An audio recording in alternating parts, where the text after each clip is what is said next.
የዶዲ ማስታወሻ ደራሲ ዶዲ ስዊት። እውነተኛ የስደት ታሪክ ክፍል 2።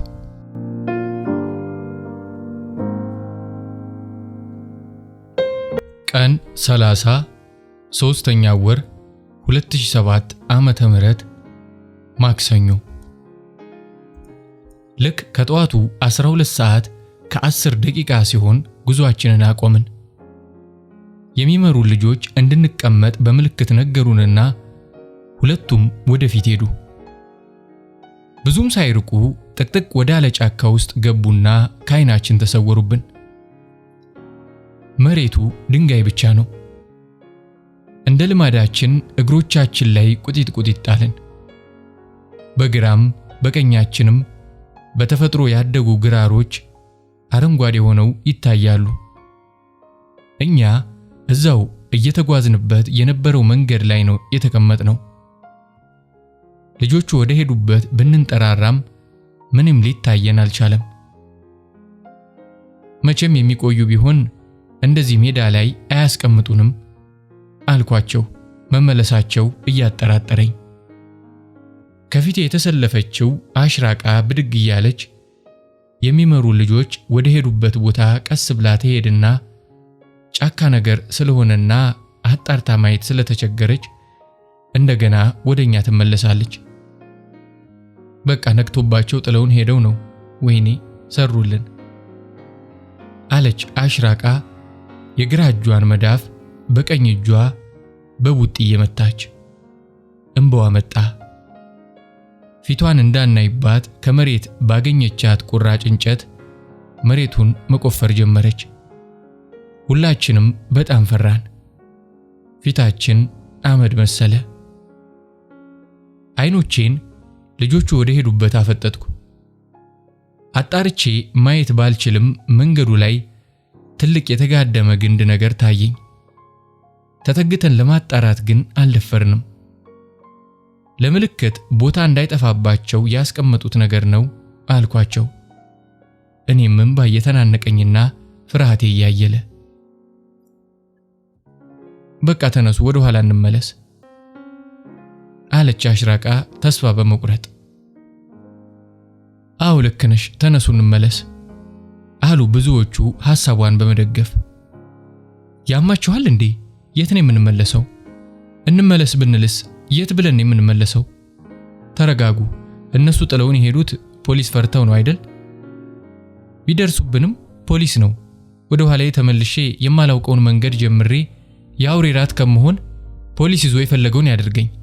ቢበዛ መታሰር ነው። ከዛ የበለጠ ቅጣት አይደርስብኝም። በአውሬ ከመበላ ብታሰር ይሻለኛል። እኔ ከዚህ ንቅንቅ አልልም አልኳቸው። ብዙዎቹ የኔን ሐሳብ ተስማሙበትና ተመቻችተው ተቀመጡ። አንዳንዶቹም ተኙ። ፀሐይዋ ፍንትው ብላ ወጣች። በጣም እየፈራሁ መጣሁ። እዛ ጫካ ውስጥ መሽቶብን የአውሬ ራት መሆናችን አሳዘነኝ። ምንም እንኳን በፖሊስ ከተያዝን ጉዟችን እንደሚሰናከል ባውቅም አውሬ ከሚበላን ፖሊስ መጥቶ በያዘን ስል ተመኘሁ። አሽራቃ እየተነሳች ልጆቹ ወደ ሄዱበት እየደረሰች ትመጣለች።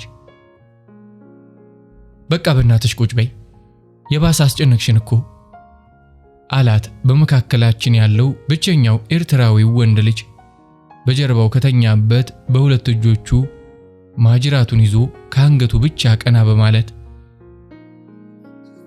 ስሙ መኪና መጣ አልኳቸው፣ የመኪና ድምፅ የሰማው መስሎኝ። የተኙት ሁሉ ተነሱና ጆሮአቸውን ደቀኑ። እነሱም እንደኔ የመኪናውን ድምፅ የሰሙ መሰላቸው። በዚህ ጋር ነው አይደለም? በዚህ ነው፣ አዳምጡት እስቲ፣ በዚህ ነው ይባባላሉ። ሁሉም የሰማነው ድምፅ ከየት አካባቢ እንደሆነ ለማጣራት እየሞከሩ። ኡሽ እስቲ ዝም በሉ በእናታችሁ፣ ከየትም ይምጣ ዋናው መምጣቱ አይደለም የሚፈለገው አልኳቸው። የመጣው መኪና ደርሶ እስከማየው እየጓጓሁ ወዲያው ድምፁ ጠፋብን። ተስፋ ቆርጠን ተቀመጥን።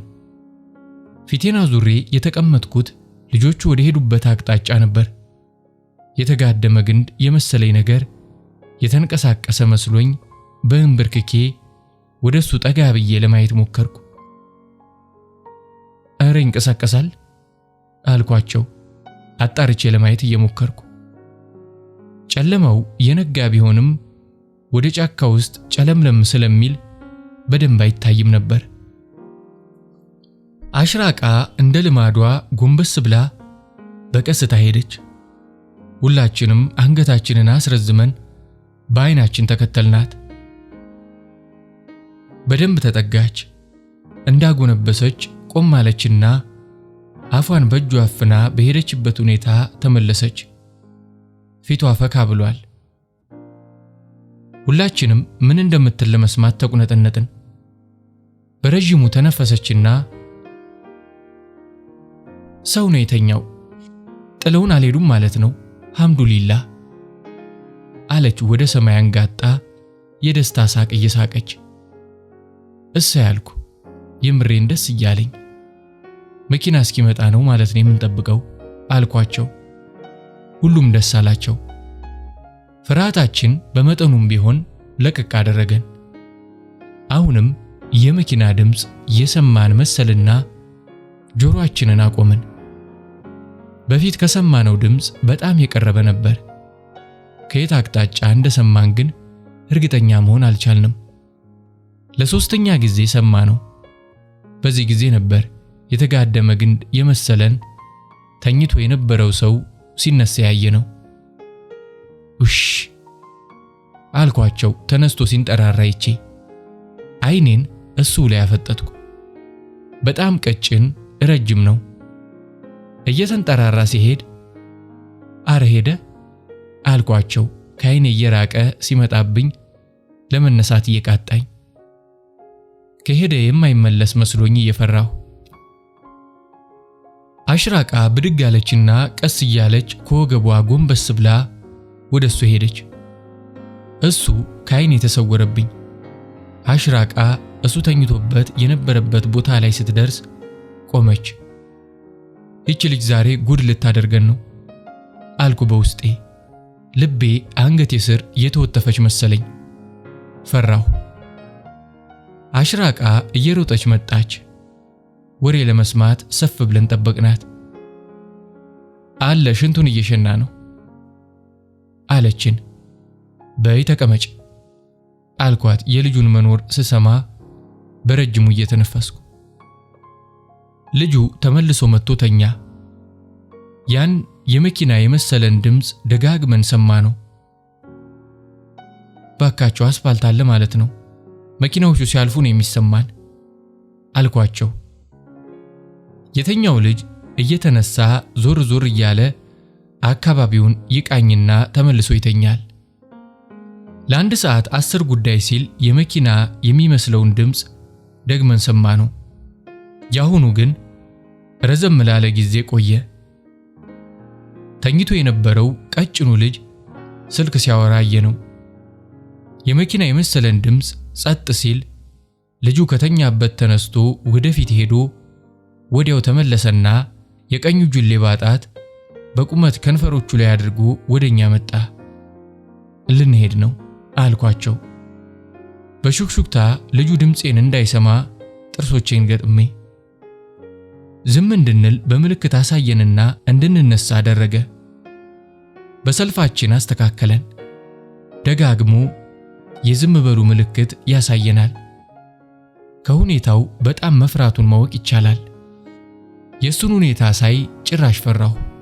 በጥቁረቱ በቅጥነቱና በርዝመቱ ላይ ፍርሃቱ ተጨምሮበት ሳየው ሞት ራሱ ፊት ለፊቴ የቆመ መሰለኝ። ከፊት ለፊታችን ተሰለፈና ወደፊት የሚወስደውን መንገድ ትቶ በግራ በኩል እያጣደፈ ወሰደን። ከሩጫ ባልተናነሰ እርምጃ እያንደረደረ የዘንጋዳ ተክል ውስጥ ይዞን ገባ። ሳናስበው እግሩ ላይ ቁጢጥ አለ። እኛም ቁጢጥ አለን። እያጮለቀ አካባቢውን በፍርሃት እያየ እንደተቀመጠ በእንፉቅቁ መሄድ ጀመረ። እኛም እንደሱ በእንፉቅቃችን ተከተልነው። ካሁን ተኩሰው ገደሉኝ የሚል ጭንቀት እንጂ ምንም አይታየኝም ነበር። ሁኔታችንን ላየ መቼም አስገራሚ ነው። በራሴ አፈርኩ። እንደዚህ አይነት አሰቃቂና አሳፋሪ ነገር ውስጥ መግባቴ ጸጸተኝ።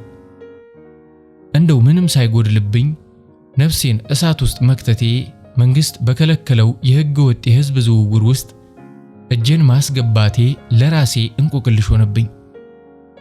የተትረፈረፈ ነገር ባይኖረኝም ሀብት ንብረት ባይኖረኝም ጤና አለኝ።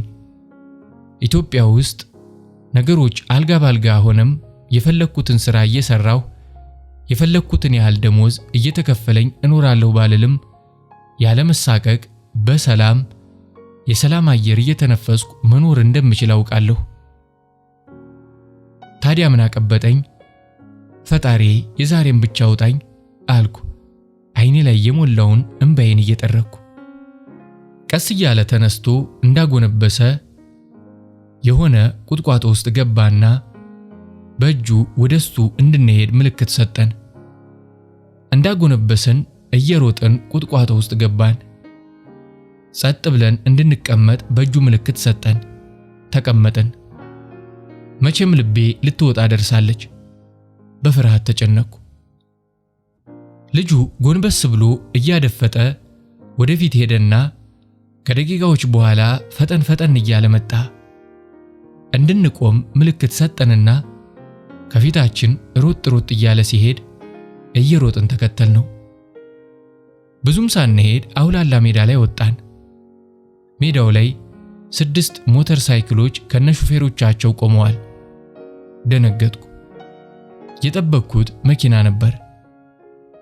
ሁሉም ሱዳናውያን ሞተሮቻቸውን የቆመበት ትተው ወደኛ እየተንደረደሩ መጡ። ተንቀጠቀጥኩ። ሽንቴ ጠብ ሲል ይሰማኛል። አመጣጣቸው በጣም ያስፈራል። እየቀረቡን ሲመጡ ድምጽ ያለው የጭንቀት ትንፋሽ መተንፈስ ጀመርኩ። ደረቴን በግራ እጄ ደገፍኩት። ሁላችንም ደርቀን ቆመናል።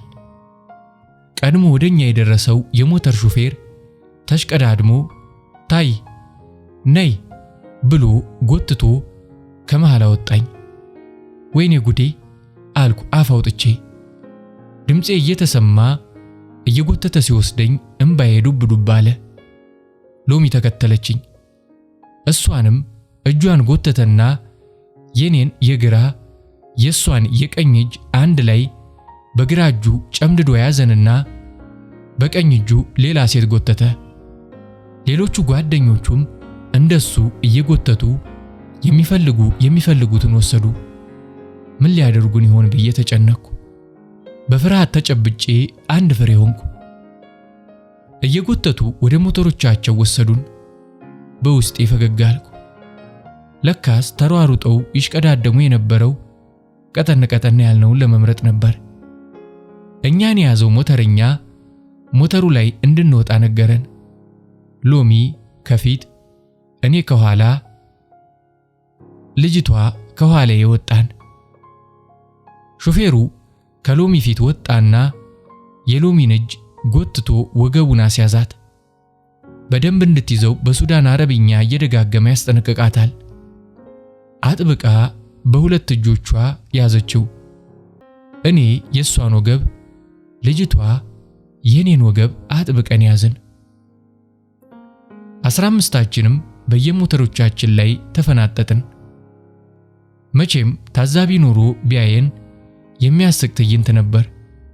ከመካከላችን አንድ ሰው እንኳን የሚቃወምና ደፍሮ ወዴት እንደሚወስዱን የሚጠይቅ አልነበረም። ኑ ስንባል መሄድ፣ ቁሙ ስንባል መቆም ብቻ። የሚገርም ነው። ሁሉም ሞተረኞች መዘጋጀታቸውን ለማሳወቅ ሞተሮቻቸውን አንጫጩ። አንዱ ሌላውን የሚያባረር ይመስል እየተከታተሉ ተፈተለኩ። ከፊት ለፊታችን የሚገኝ ማሽላ ማሳ ውስጥ ሲገቡ ግን እንደፈለጉ መንዳት አልቻሉም። የዘንጋዳውን ተክል እየገነዳደሱ ማለፍ ጀመሩ። ገበሬው ከዛሬ ነገ ደረሰልኝ ብሎ አይን አይኑን የሚያየውን አዝመራ እነሱ እነሱ ያለምንም ርኅራኄ እየገነዳደሱ ሲያልፉ አሳዘነኝ። ሹፌሩ ነክቶት ወይም ሰብሮት የሚያልፈው ዘንጋዳ እኛን አይነ ስባችንን እያጠፋን ፊታችንን እየቦጫጨረን ከፊታችን ያሉትም ከሞተረኞቻቸው ላይ እየወደቁ እየተነሱ ተፈተለኩ። እኛም ተከተልናቸው። ከብዙ መውደቅና መነሳት በኋላ አውላላ ሜዳ ላይ ስንደርስ ሁሉም ሞተረኞች ቆሙ። ሜዳው የግጦሽ አይነት የደረቀ ሳር ያለበት ሲሆን አልፎ አልፎ በእሳት የተቃጠለ ነው። አንዳንድ ቦታ ላይ ደግሞ የሽሮ መልክ ያለው አፈራማ መሬት ይታያል። ሜዳው ላይ ሞተር ሳይክል ተመላልሶበታል። ከየት ወዴት እንደሄደ ግን የሚታወቅ አይደለም። በየአቅጣጫው የሞተር ሳይክል ጎማ የሄደበት ምልክት ይታያል። አውቀው ቀደም ሲል ራሳቸው የሚከተላቸው ሰው ካለ ለማሳሳት ያደረጉት ዘዴ እንደሆነ ገባኝ። እኛን የያዘን ሹፌር ሜዳውን ጠቅላላ በሞተሩ እየዞረ በጥንቃቄ መሬቱን ካጤነው በኋላ በየአቅጣጫው ደጋግሞ በመመላለስ ወዴት እንደሄዱ እንዳይታወቅ በሞተሩ ጎማ ወደ አራቱም አቅጣጫዎች የተሄደባቸው አስመስሎ ቅርጽ አውጥቶ ወደፊት ሄዶ ወደ ኋላ ተመለሰና በግራ በኩል ተፈተለከ። ሌሎቹም ተከተሉት። እኛን የያዘው ሹፌር እየመራ በተከታታይ ረድፋቸውን ጠብቀው ነበር የሚሄዱት። ፀሐይዋ እዛ ሰፈር ብቻ የወጣች ይመስል አሳረረችን። ላባችን በጀርባችን ይንቆረቆራል። ሞተረኞቹ የሚከተላቸው ሰው መኖር አለመኖሩን ወደ ኋላቸው እየተገላመጡ እያዩ መንገዱ አስቸጋሪ ስላልነበረ በጣም በፍጥነት እየተሽቀዳደሙ ረጅም መንገድ ከተጓዙ በኋላ ደግመው ቆሙ። አሁንም የኛ ሹፌር ቀደመ። መሬቱን ቀስ ብሎ እያስተዋለ በጥንቃቄ በጣም ቀስ እያለ ሲመራቸው ሌሎቹም እሱ በሄደበት ቀስ እያሉ ተከተሉት። ሹፌሩ መሬቱ ላይ ምን እንደሚያይ ለማወቅ ጓጓሁ። እኔም መሬቱን በጥንቃቄ ማየት ጀመርኩ። የግጦሽ መሬት ከመምሰሉና ደረቅ ሳር ከማብቀሉ ሌላ ምንም ማየት አልቻልኩም። ሹፌራችን ሲቆም ሁሉም ቆሙ። ከፊት ለፊታችን የታሰረ ክር አየን። ክሩ የታሰረው ከመሬት በጣም በትንሹ ከፍ ብሎ ሲሆን የታሰረውም ወደ ጎን ሳርና ሳር ላይ ነው። እሱን በጥንቃቄ ክሩን ሳይነካ ዝግዛግ እየነዳ አለፈ። በተደጋጋሚ ቢያጋጥሙትም አንዱንም ክር ሳይበጥስ በግራም በቀኝም የታሰሩትን ክሮች አለፋቸውና ሌሎቹ ሹፌሮች አልፈው እስኪመጡ ቆሞ ጠበቃቸው። ምን ይሆን አልኩ ለራሴ። ይሄኔ እኮ ፖሊስ ይሆናል ያሰረው። በፊልም የማየው ነገር ትዝ አለኝና ዘገነነኝ። አንዳንድ ፊልሞች ላይ ትልቅ ንብረት ሌባ እንዳይወስደው በኤሌክትሪክ የሚሰራ ሽቦ ይቀመጥና ያን ቦታ ሌባው ጥሶ ሲገባ ሽቦው ሲቆራርጠው ያየሁት ትዝ አለኝና ዝግንን ብሎኝ አይኖቼን ጨፈንኳቸው። ሁሉም ሞተረኞች ክሩን ሳይበጥሱ አልፈው መጡ። ሰብሰብ ብለው ተነጋገሩና ወደፊት ጉዟቸውን ቀጠሉ። ከፍ ከፍ ያሉ እሾሆች ያጋጥሙን ጀመር። በእሾሆቹ መሃል እየነዱ በግራም በቀኝም እሾሁ ፊታችንን፣ እጃችንን፣ ሰውነታችንን እየቦጫጨረን ብዙ ከተጓዝን በኋላ እንደገና የዘንጋዳ ማሳ ውስጥ ገባን። በማሳው ውስጥ ለሞተር ሳይክል የሚሆን ያህል መንገድ ወጥቷል። ብዙም ሳይቸገሩ አልፎ አልፎ ዘንጋዳው በጥፊ እየመታን ይዘውን ተፈተለኩ።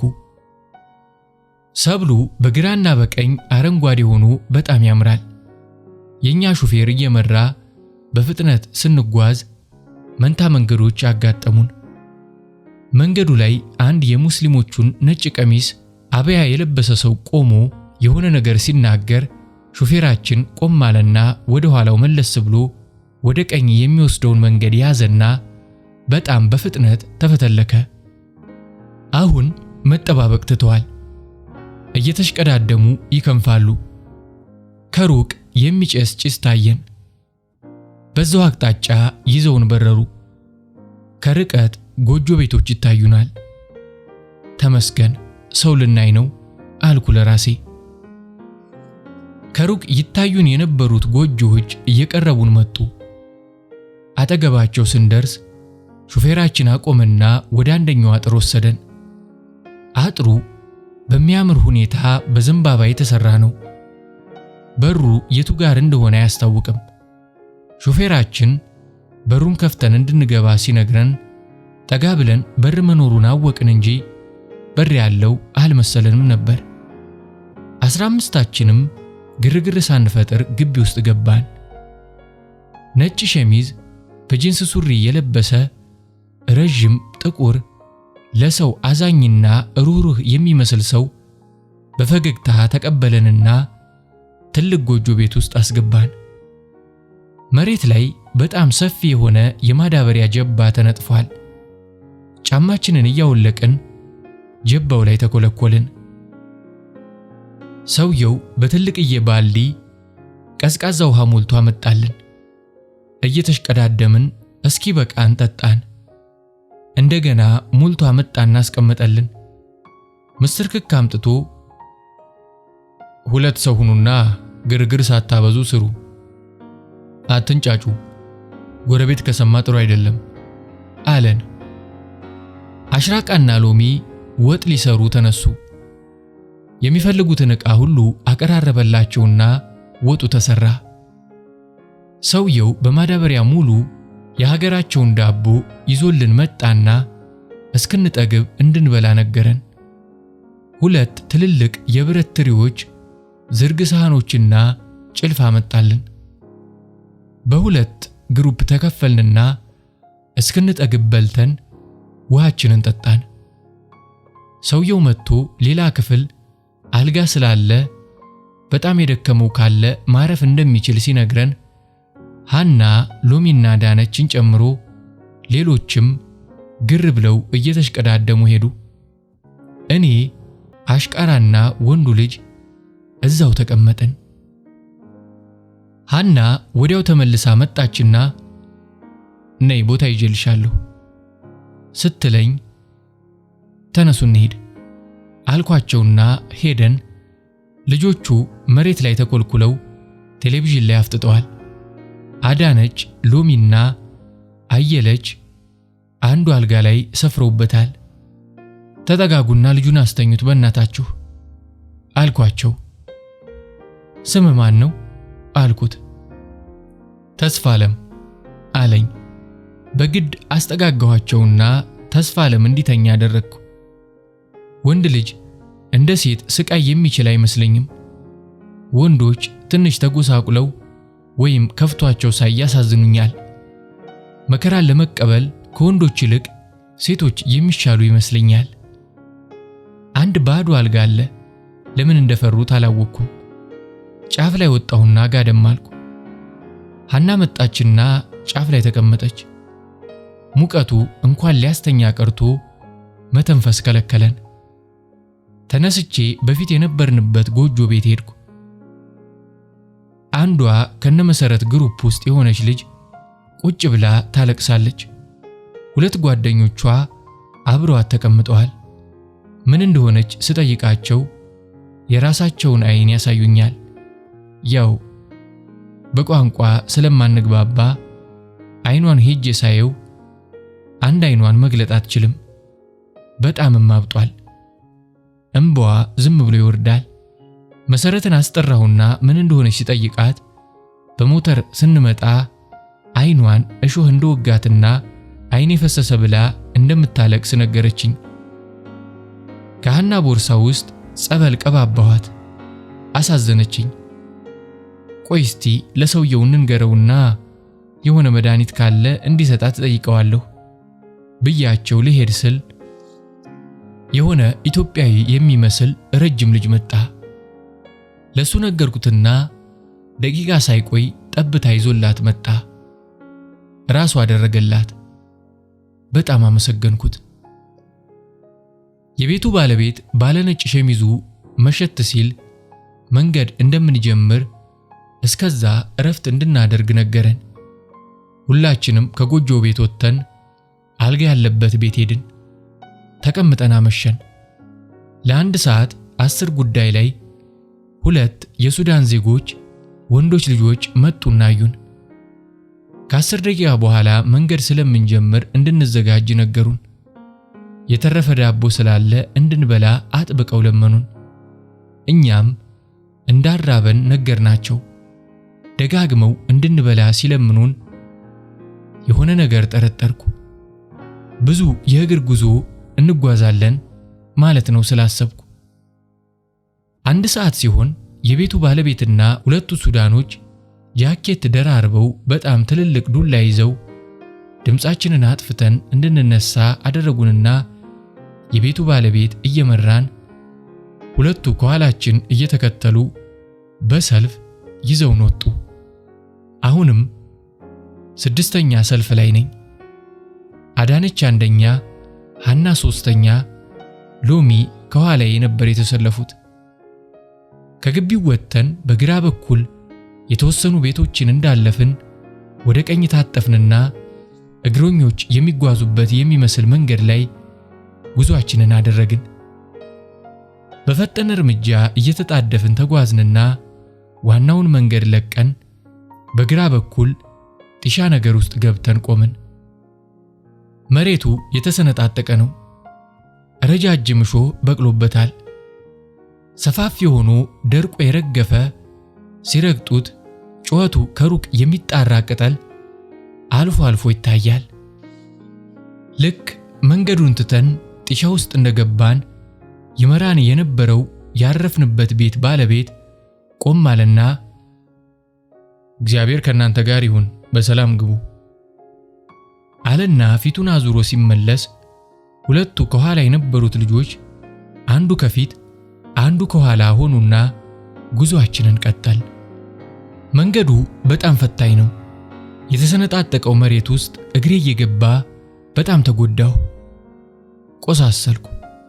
ያደረኩት ሸራ ጫማ እግሬ ጉድጓድ ውስጥ በገባ ቁጥር እየወለቀብኝ እንጨትና እሾህ ጸጉሬን እየጎተተኝ ከፊቴ የተሰለፉት ልጆች ነክተውት የሚያልፉት እሾህ ፊቴን እየቦጫጨረኝ ገደሉን እየወረድን ዳገቱን እየወጣን እየወደቅን እየተነሳን ቁጢጥ እያልን እየቆምን እየሮጥን እያደፈጥን በዳዴ እየሄድን ሜዳውን፣ ጫካውን፣ ዱሩን፣ ሸንተረሩን እያለፍን ሌሊት መሆኑን እንኳን እስክንረሳ ያለ እረፍት ከ3 ሰዓት በላይ የሰቆቃ ጉዞ ተጓዝን። በጣም ደከመኝ። ትንፋሼ ቁርጥ ቁርጥ ይል ጀመር። እንባዬ በዓይኖቼ እየሞላ ሳልፈልገው ይፈሳል። እግሬ በደመ ነፍስ ቢራመድም ልቤ ግን ሩቅ ሄዶ ነበር። በሚፈሰው እንባዬ ውስጥ የሚታዩኝ የምወዳቸው ሰዎች ነበሩ። ወደዚህ መምጣቴን የማይፈልጉና ብዙ እንዳልመጣም አልቅሰው የለመኑኝ ሰዎች ነበሩ። የእነርሱ ግፍ ይሆን ፈተናዬን ያበዛብኝ? ካሁን በኋላስ ምን ይገጥመኝ ይሆን እያልኩ ሳሰላስል የሚመራን ልጅ ብሎ እንድንቀመጥ በእጁ ምልክት ሲሰጠን ነበር ከገባሁበት የሐሳብ ውቅያኖስ ውስጥ የወጣሁት። ሰልፋችንን እንደያዝን ጫካ ውስጥ ቁጢጥ አልን። ከፊት ለሚመራን ልጅ በተደጋጋሚ ስልክ ተደወለለት። የስልኩ ብርሃን እንዳይታይ በጃኬቱ እየሸፈነ አወራ። ከኋላው ጓደኛው ጋር በሹክሹክታ ተነጋገረና እዛው እንደተቀመጠን ትቶን ወደፊት ሄደ። ምን ይሆን ደግሞ አልኳት ሎሚን። ባክሽን ተይኝ፣ እኔ ለራሴ እግሬ ተሰብሯል አለችኝ እግሯን እያሻሸች። ያደረገችው ታኮ ጫማ ነው። እንደዚህ ፈተና ይገጥመኛል ብላ አላሰበችም። ቤሩት አየር መንገድ ስደርስ ዘንጥበታለሁ ያልኩትን አዲስ ፍላት ሽፍን ነጭ ጫማ ሰጥቷት እሱን አድርጋ የራሷን ታኮ ጫማ ቦርሷ ውስጥ ከተተችና መሬቱ ላይ በቂጣችን ተመቻችተን ተቀመጥን። ለ30 ደቂቃዎች ያህል እንደተቀመጥን ልጁ ዱብ ዱብ እያለ መጣና ኡሙ ተነሱ ተነሱ አለና ከፊታችን እየሮጠ ሲሄድ እየሮጥን ተከተልነው። ጫካውን ጨርሰን ስንወጣ አስፋልት ላይ ጥቁር መኪና ቆሟል። ከመኪናው ጋር የመጡት ሰዎች መኪና ውስጥ እንድንገባ አጣደፉን። እየገፈተሩ አስገቡን። ኋላ ወንበር ላይ ተቀመጥኩ። ተስተካክለን እንኳን ሳንቀመጥ ሳይገቡ የቀሩትን ልጆች እየወረወሩ አስገቧቸውና አጨቁን። አስፋልቱ ምንም አይነት መኪና አይታይበትም።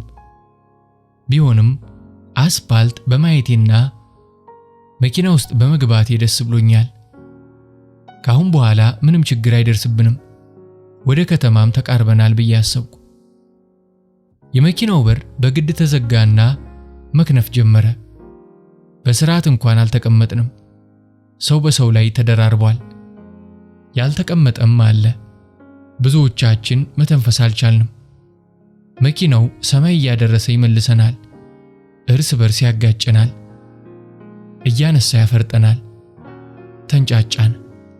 ምን አይነት ዓለም ውስጥ እንዳለን ገረመኝ። ዝም ብለን መሞታችን አሳዘነኝ። መኪናው በተለየ ፍጥነት እየሄደ ሊገለብጠን ሲደርስ ደንግጠን ለምናወጣው ድምፅ እንኳን እየተሳደቡ ዝም እንድንል ያስጠነቅቁናል። መኪናው አስፋልቱን ትቶ ኮረኮንች መንገድ ላይ ወጣ። በአፍጢማችን ልንደፋ እየደረስን ስንመለስ ብለን ጮኸን፣ ሹፌሩም ከጎኑ የተቀመጡትም ወደኛ ዞረው ሙልጭ አድርገው ሰደቡን። እየተንሰቀሰቅን አለቀስን። ሁላችንም ፈጣሪያችንን መማፀን ጀመርን። በሕይወትና ሞት መካከል ያለንና መተንፈስ የተሳነን ሰዎች ከጸሎት በቀር ምን ማድረግ እንችላለን? መኪናው ሲከንፍ ተስፋ የቆረጠና በጭፍን ገደል መግባት የፈለገ ሰው የሚነዳው እንጂ ጤነኛ ሰው የሚነዳው አይመስልም። ትልልቅ እንደ ድርጅት ያሉ ግቢዎችን እያለፍን መኪናው አይከንፉ አከናነፍ እየከነፈ ሊገለበጥ እየደረሰ ነፍስና ስጋችን እየተላቀቀ ከ2 ሰዓታት በላይ ተጉዘን ትልቅ ግንብ ግቢ ደርሶ ቆመ። ሽ ብለው ድምፅ እንዳናሰማ አስጠነቀቁንና ትልቁን የግንቡን አጥር የብረት በር በትንሹ ከፈቱልን። ቀስ ፈጠን ፈጠን እያሉን እያጣደፉ አስገቡንና በሩ ተዘጋ። ግቢው በጣም ሰፊ ሆኖ ባለ 1 ፎቅ የሚያምር ቪላ ተንጣሎበታል። ሜዳው ላይ ቀጭን የማዳበሪያ ጀባ ተነጥፏል። የቤቱ ባለቤት ረጅም ጠይም በጣም የሚያምር መልከ መልካም ነው። ሲያወራ ሰምተን ነው እንጂ ኢትዮጵያዊ ነበር የመሰለን። የሱዳን ዜጋ ነው። ክፉ ሰው መሆኑ ከፊቱ ላይ ያስታውቃል። በባልዲ ቀዝቃዛ ውሃ ሞልቶ አመጣልን። እየተሻማን ስንጠጣ ረጋ ብላችሁ ጠጡ አለን በሚያስጠላና ንቀት በተሞላበት አስተያየት እያየን። ጀባው ላይ እንድንቀመጥ አዘዘን። እየተገፋፋን ለመቀመጥ ሞከርን። ጀባው ትንሽ ስለነበር ግማሾቻችን መሬት ላይ ተቀመጥን። ሰውየው ለፍቃዱ ደውሎ 15 ልጆች መቀበሉን ነገረውና ለተስፋለም ስልኩን ሰጠው። ተስፋለም ፍቃዱ 15ታችንም መኖራችንን ሲጠይቀው እንዳለን ነገረው። ጉዟችን እንዴት እንደሆነ እንኳን ሳይጠይቀው ስልኩን ለሰውየው እንዲሰጠው ነገረውና ሰውየው ተቀብሎ ከፍቃዱ ጋር እንኳን ደስ ያለህ ምናምን ተባብለው ተሳሳቁና ስልኩን ዘጋው። ሌላ ጋር ደወለና የተገኘውን መኪና ይዘና፣ እዚህ ማደር የለባቸውም፣ ትንሿን መኪና ቢሆን ይዘና፣ አሁን 8 ሰዓት ከ10 ደቂቃ ነው፣ ከሩብ እስኪሆን በ5 ደቂቃ ውስጥ እንድትደርስ ብሎ ስልኩን ዘጋና ተኙ ተባል። ሄደ። ለመቀመጥ ያልበቃን ጀባ ላይ እንዴት ልንተኛ እንደሆነ ገረመኝ። ሁሉም ጋደም ጋደም አሉ። እኔም መሬት ስለነበርኩ ባለ ነጭ ማሰሪያ ጥቁሩን ሸራ ጫማዬን አውልቄ የጀርባ ቦርሳዬ ስር አደረኩትና ቦርሳዬን ተንተርሼ እግሮቼን እንዳጠፍኩ በጀርባዬ ጋደም አልኩ። አይኖቼን በጨለማው ሰማይ ላይ አፈጠጥኩ። ሃና፣ ሎሚና አሽራቃ በዙሪያዬ ጋደም ጋደም አሉ። አዳነች ጀባው ላይ ተኝታለች። ከተኛን 10 ደቂቃ እንኳን ሳይሆነን የቤቱ ባለቤት መጣና ፍጠኑ ተነሱ አለን። ሲጀመርስ መቼ ተኛንና አልኩ በውስጤ። የውጭውን በር ከፈት ነው። ትንሿ ፒካፕ መኪና ቆማለች። ፍጠኑ ውሻ እያለ እየገፈተረ ሲያስወጣን ጫማዬን እንኳን አላደረኩም ነበር። በግራ እጄ ሸራዬን፣ በቀኝ እጄ ቦርሳዬን ይዤ በካልሲ ብቻ ወደ መኪናው ተጠጋሁ። ሎሚ ቀድማ መኪናው ላይ ወጣለች። ጫማና ቦርሳዬን ወረወርኩላት። እጄን ጎተተችኝና ወጣሁ። ቀጥሎስ ሃናን ጎትተን አወጣናት። መኪናዋ ሞላች። አዳነችን ለመጎተት ስንሞክር ወፍራም ስለሆነች አቃተን። የቤቱ ባለቤትና አንድ የሚስልሞች ቀሚስ አበያ የለበሰ ሰውዬ ከቂጧ ይዘው እላያችን ላይ ወረወሯት። የቀሩትንም እላያችን ላይ ወረወሯቸው። ተስፋ ቆረጥኩ። የሰው ልጅ እንደ ኮንትሮባንድ ዕቃ እየተወረወረ ሲጫን በቃ ማንም ሊደርስልን አይችልም፣ እንደፈለጉ ነው የሚጫወቱብን ማለት ነው። አናቴ ላይ ትከሻዬ ላይ ልጆች ተቀምጠዋል። ራሴን ለማመቻቸት ብሞክርም አልቻልኩም። ገና መኪናው ሳይንቀሳቀስ የቤቱ ባለቤት ወደ ግቢው ገባና በሩን ዘጋው። ሁለት የሙስሊም ቀሚስ አበያ የለበሱ ወንዶች ጋቢና ገቡና መኪናዋ ተረክብላ ነጥራ ስትሄድ በላያችን ላይ የተወረወሩት ልጆች ሊወድቁ ሲሉ ልብሳቸውን ይዘን አዳንናቸው።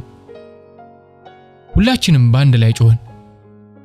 ሹፌሩ እጁን በመኪናው መስኮት እያወጣ ያስፈራራናል። ንፋሱ አይናችንን ሊያጠፋን ደረሰ።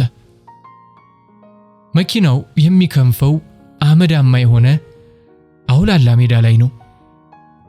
አልፎ አልፎ ከሚያጋጥሙን ትልልቅ ግቢዎች በቀር ቤቶች የሉም። መኪናው ከመጠን በላይ ከመክነፉ የተነሳ አቧራው አይናችንን አላስገልጣለን። ሁለመናችን አቧራ ባቧራ ሆነ። በላያችን ተደርበው የተቀመጡትን ልጆች እንዳይወድቁ ልብሶቻቸውን አጥብቀን ያዝናቸው። መኪናው በዘለለ ቁጥር ወገቤ ያረፈበት የመኪናው አካል ክፉኛ እየቀጠቀጠኝ አሰቃቂ የስቃይ ድምፅ እያወጣው ጮኻለሁ። ጸጉሬ የብድ ጸጉር ይመስል ተንጨባሯል። ነፋሱን አልቻልኩትም። እንደምንም እጄን ወደ አንገቴ ላኩና የሰማያዊ ጃኬቴን ኮፍያ ራሴ ላይ ባደርገውም ነፋሱ እያወለቀው ስላስቸገረኝ ተውኩትና ሁለቱንም አይኖቼን ጨፈንኳቸው። እንደዚህ አይነት የመኪና ነዳድ ያየሁት በፊልም ላይ ብቻ ነው። አንዴ ብድግ አድርጎ ሰማይ ሲያደርሰን ከላያችን የተቀመጠች ጽዮን የምትባል የ16 ዓመት የወላይታ ልጅ መሬት ላይ ስትፈርጥ ብለን ጮህን። ሹፌሩ ዝም ብሎ ነዳው። ልጅቷ ከወደቀችበት ተነስታ እየሮጠች መኪናውን ትከተላለች። እኛም መኪናውን እየደበደብን ያለማቋረጥ ስንጮህ መኪናውን አቆመና ሹፌሩ በንዴት ጦፎ ወደኛ መጣ። ምን ያስጮሃችኋል? ዝም በሉ ብሎ ለመማታት ሲቃጣው ልጅቷ መውደቋን ስንነግረው መኪናው ጋር እስክትደርስ ጠበቀና እጇን ይዘን ስንጎትታት ከኋላ በመግፋት እላያችን ላይ ገለበጣትና ወደ መኪናዋ ገብቶ ያከንፋት ጀመር። አሮጌ አስፋልት ተሻገረና ከበፊቱ በበለጠ ፍጥነት እየነዳ ለ30 ደቂቃዎች ያህል ተጉዘን የሆነ ከቤት የማይቆጠር አውላላ ሜዳ ላይ ጣሪያው ከቆርቆሮ ግድግዳው ከአፈር የተሰራ ቤት ደርሶ አወረደን። የቤቱን ቆርቆሮ በር ከፍቶ መብራት አበራ። ቤት ውስጥ ዙሪያውን በጣም ትንንሽ የሆኑ 3 አልጋዎች አሉ። መሬቱ ላይ ጀባ ነገር ተነጥፏል። መብራቱን ሲያበራው አልጋ ላይ ተኝተው የነበሩ ጠያይም ወንድ ልጆች አየት ታደረጉንና ተስፋ በቆረጠ ስሜት ፊታቸውን ወደ ግድግዳው እያዞሩ ተኙ። ሹፌሩ በሉ ተኙ ብሎን ቦታችንን እንኳን ሳንይዝ በቆምንበት መብራቱን አጥፍቶ በሩን ዘግቶ ወጣ። በዳበሳ ሁላችንም ቦታ ለመያዝ ሞከርን። ቀድመው ቦታ የያዙት ልጆች ተደላድለው ተኙ። እኔም ጫማዬን ጀባው ስራ አድርጌ ቦርሳዬን ተደግፌ ተቀመጥኩ። አይኖቼ ጨለማውን እየለመዱት ሲመጡ 2 መተኛ አጥተው ጉልበታቸውን አቅፈው የተቀመጡ ልጆች አየሁ። ሁሉንም በዳዴ እየሄድኩ አጠጋጋሁና የተቀመጡት ልጆች ጋር ባይመቻቸውም ጎናቸው እንዲያርፍ አድርጌ ቦታዬ ተመልሼ ተቀመጥኩና ለመተኛት ስታገል በሩ ተበርግዶ ተከፈተ። በሉ ተነሱ አሉን። በጨለማ ውስጥ መብራቱን እንኳን ሳያበሩ ጎትተው እያስነሱን። ጉድ እኮ ነው። ቆይ ለምን ተኙ አሉን። በሰው ነፍስ መጫወት ያስደስታቸዋል እንዴ እያልኩ ከራሴ ጋር አወራሁ። አንጀቴ ያረረ። ደግሞ ስለምን ያመናጭቁናል? ምን አደረግናቸው? መልስ የሌለው ጥያቄ ሆነብኝ። እየተጣደፍን ተነሳን። ትርምስ ብቻ ሆነ። ተንተርሼ የነበረውን ቦርሳዬን ያዝኩ። ሸራ ጫማዬን ብፈልግ አጣሁት። እየገፈተሩ ሲያስወጡን በካልሲዬ ብቻ ወጣሁ። ያቺው ትንሿ ፒካፕ መኪና ቆማለች። እላያዋ ላይ 3 ሴቶችና 3 ወንዶች እንዲሁም 11 ወይም 10 ዓመት የሚሆነው ወንድ ሕፃን ልጅ አንድ ላይ 7 ሰዎች ተጭነውባታል። እየተሽቀዳደምን አንዱ ሌላውን እየረገጠ እየተገፋፋን የቻልነው ቀድመን ወጣን። የቀሩትን ሹፌሩ እያነሳ እላያችን ላይ ሲወረውራቸው ተንጫጫን። ወይኔ እግሬ፣ ወገቤ፣ ተነሱልኝ ከእግሬ ላይ። ሁካታ፣ እሪታ ብቻ። ማንንም አይሰማም። እኔ በጭራሽ አልታይም። እላይ ላይ ሰው ተደራርቦብኛል። እግሬ ላይ ቁጥጥ ብዬ ስለነበር የተቀመጥኩት እላይ ላይ ሲወጡብኝ አንገቴ ጉልበቴ ውስጥ ተቀበረ። መተንፈስም ሆነ መንቀሳቀስ አልቻልኩም። ከጎኔ የተቀመጠው ልጅ እየጮኩ ባናግረው አይሰማኝም። እንደምንም ብዬ አንገቴን ከጉልበቴ ውስጥ አውጥቼ ንፋስ ወደማገኝበት ቦታ ዞር አደረኩት። አሁንም ወገቤ ያረፈበት የመኪናው አካል እያሳመመኝ ነው። መኪናዋ መክነፍ ስትጀምር ብለን ጮኸን። ፍጹም ተጨናንቀናል። እሪ ብንልም ሰሚ አላገኘንም። ወይኔ እያልን ድምጻችንን አውጥተን አለቀስን። መኪናው ምንም በሌለበት ምድረ በዳ ላይ ይከንፋል። ነፋሱ አቧራውን እያነሳ ያለብሰናል። የሹፌሩ አነዳድ መቼም አይጣል ነው። ሰማይ እያደረሰ ይመልሰናል። አንዴ ሰማይ አድርሶ ሲመልሰን እላያችን የተጫኑት ልጆች መሬት ላይ ተዘረገፉ። ብለን መኪናውን እየደበደብን ሹፌሩ አቆመና ወርዶ ወደኛ መጣ። ትንፋሹ ከሩቅ ይጣራል። መጠጥ የጠጣ ሰው ሳይሆን የመጠጥ ጋን ውስጥ ተነክሮ የወጣ ነበር የሚመስለው። መቆም እስኪያቅተው እየተንገዳገደ መተንፈስ ያቃተውን ትንሹን ልጅና የ16 ዓመቷን ጽዮንን ጋቢና አስገባቸው።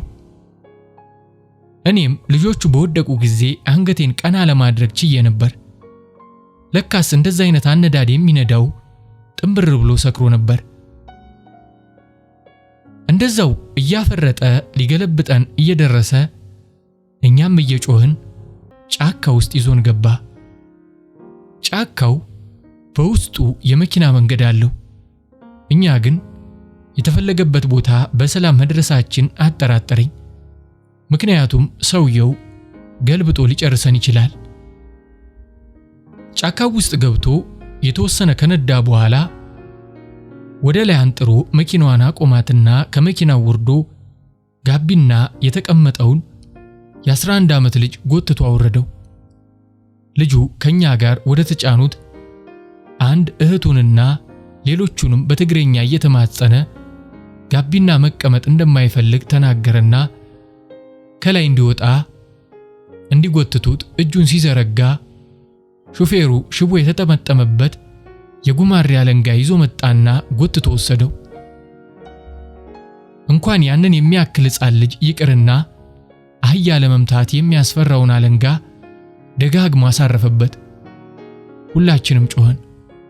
እህቱ እያለቀሰች በትግርኛ ትማጸነዋለች። ሹፌሩ ግን ባሰበት።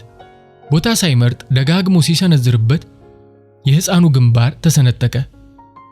አንዱ ልጅ ከመኪናው ላይ ዘሎ ወረደና ሹፌሩ እግር ላይ ወድቆ ጉልበቱን አቅፎ ሲማጸነው ሕፃኑ እየሮጠ ወደኛ ሲወጣ እጁን ጎትተን አወጣ ነው። ላያችን ላይ በጀርባው ተንጋለለ። ሹፌሩ ያዙኝ ልቀቁኝ አለ። ሕፃኑ ወርዶ እዚህ ጫካ ውስጥ ጥለነው ካልሄድን ሁላችሁንም ነው ገልብጬ የምገድላችሁ አለ። ሕፃኑ ቢያጠፋ እንኳን እሱ መናደድ እንደሌለበት ካጠፋም እኛ ሁላችንም እግሩ ላይ ወድቀን ይቅርታ እንደምንጠይቀው ብንነግረውም አሻፈረኝ አለና መኪና ውስጥ ገብቶ መኪናዋን ወደፊት፣ ወደ ኋላ፣ ወደ ግራ፣ ወደ ቀኝ በል ሲያሽከረክራት የተወሰኑ ልጆች ወደቁ። ሁላችሁንም ነው የሚጨርሳችሁ እያለ የፌስ ሳቅ እየሳቀው ዘወዘን። ኡኡ ብለን ጮህን። እስኪ ገድለን ነው እንዴ? እንውረድ አልኳቸውና ዘልዬ ስወርድ ሁሉም እየዘለሉ ወረዱ። ሹፌሩ መኪናውን አቆመና አለንጋውን ይዞ ወረደ። ውጡ መኪና ላይ ውጡ እያለ ፊት ለፊቱ ያገኛቸውን ልጆች ጀለጥ አደረጋቸው። ለምን አንደበድበውም? ለሱ እናንሳለን እንዴ? ወይስ ምን እስኪያደርገን የምንጠብቀው አልኳቸው ከንፈሬን ነክሼ እጄን ለቡጥ እያዘጋጀሁ። ወጡ። ውጡ ነግሬያችኋለሁ ውጡ እያለ ሲጠጋን አንሄድም ብለን ወደ ጫካው ስናፈገፍግ አለንጋውን መኪናው ውስጥ ወረወረና እሺ ውጡ አለን። አፉ እየተሳሰረ እየተንገዳገደ ወደ መኪናው ገባ። በስርዓት የሚነዳ ከሆነ እንውጣ፣ በስርዓት ካልነዳ እንወርዳለን አልኳቸውና መኪናው ላይ ወጣን። ጋቢና የነበረችው ጽዮን ከጋቢና ወጣ ከኛ ጋር ወደ መኪናው ላይ ወጣች። ሁላችንም ከወጣም በኋላ ሹፌሩ መጣና አጠገቤ ቁጭ ብላ የነበረችው ልጅ አሁንም አጠገቤ ካልተቀመጠች ብሎ አለንጋውን ይዞ መጣ። ልጅቷ በወላይትኛ ብዙ ነገር እያወራች ጋቢና አልቀመጥም ስትል በጉማሬው እየገረፈ ወስዶ ጋቢና አስቀመጣት። ወላይትኛ የምትተረጉምልን መሰረትን ጽዮን ምን እንዳለች ስጠይቃት የውስጥ ሱሪያ ውስጥ ገብቶ ብልቷን እየነካካት እንደሆነና እዛ መቀመጥ እንደማትፈልግ መናገሯን ነገረችን። ምን አይነት እድል ነው ያላት ይቺ ልጅ! መተማ ላይም ተሯሩጠን የተበታተንን ጊዜም ሁለት ጎረምሶች የሆነ ኮንቴነር ነገር ውስጥ አስገብተውን አስጎንብሰዋት ሊደፍሯት ሲሉ እኔ ነኝ በሽታ ስላለብን ነው እንጂ በሕገ ወጥ መንገድ የምንሄደው፣ ጤነኛ ብንሆን በአውሮፕላን መሄድ እንችል ነበር ብዬ ያስጣልኳት አለች። አየለች የምትባለው ልጅ ከመካከላችን። አላመንኳትም። የምርሽን ነው አልኳት። በአዎንታ ራሷን ነቀነቀችልኝ። መሰረትም ጽዮን ራሷ ነገሩን እንዳጫወተቻት ነገረችኝ። በጣም አዘንኩ። ታዲያ የራሳችን ዜጎች እንደዚህ የሚያደርጉ ከሆነ ይሄ ባዳ ሰካራም ሹፌር እንደዚህ ቢያደርገን ምን ይገርመናል አልኳቸው፣ ራሴን እያስጠላኝ። ሰባቱ ኤርትራውያን የምናወራውን ለማወቅ ፈልገው በትግርኛ ሲያዋሩኝ ከኛ ጋር የነበረው ተስፋ ዓለምም ኤርትራዊ ስለነበረ እንዲተረጉምላቸው ነገርኩትና ሲነግራቸው ትንሹ ልጅ ሹፌሩ የተናደደበት ምክንያት እጁን እየጎተተ የጽዮንን ብልት ሲነካካ እምቢ በማለቱ መሆኑን ነገረን። ሹፌሩ አይነዷን ነዳድ እየነዳ ጫካው ውስጥ ካሉ ዛፎች እያጋጨን እርስ በርስ እያላተመን ራሱን መቆጣጠር እያቃተው መንገድ እየጠፋው አዙሮ እየመለሰን ብዙ ተጓዝንና ሳናስበው አቁሞ ወረደ። አንድ ሰው ጋቢና ካልተቀመጠ ብሎ ጭቅጭቅ ፈጠረ። ይችንም ሲጎትት እምቢ እያሉ አለቀሱ። እኔ አንገቴን ጉልበቴ ውስጥ ቀብሬ ተደበቅኩ። ንዴቱና ስካሩ ተደራርበው ምን እንደሚያደርግ አያውቅም። ሕፃኑን እንዳይመታው ሲለምነው የነበረውን ልጅ በግድ እየጎተተ ጋቢና አስገባውና መኪናዋን እያከነፋት ከወዲያ ወዲህ ወዘወዘን። እረ ዛሬ ምን ይሻለናል? የአውሬ ራት ሆነን መቅረታችን ነው። እስኪ ጸሎት አድርጉ አልኳቸው። ሁላችንም ከንፈራችንን እየመጠጥን ፈጣሪያችንን ተማጸንን። ረጅም ሰዓት ብንጓዝም ሌሊቱ አልነጋለኝ። እውነትም የመከራ ሰዓታት በጣም ይረዝማሉ። ውርጩ ፊቴን አጠወለገው። ከንፈሬ ኩበት ሆነ። ጆሮቼ የደነቆሩ ያህል ተሰማኝ። ድፍን አሉብኝ። እየነጠርን እርስ በርስ እየተጋጨን የመኪናው አካል ወገባችንን እየቀጠቀጠን በድቅድቁ ጨለማ ውስጥ ብርዱ እየገረፈን ጉዞአችንን ቀጠል። የመከራ ምሽት። ቀን 1 4ኛው ወር 2007 ዓመተ ምህረት ረቡዕ።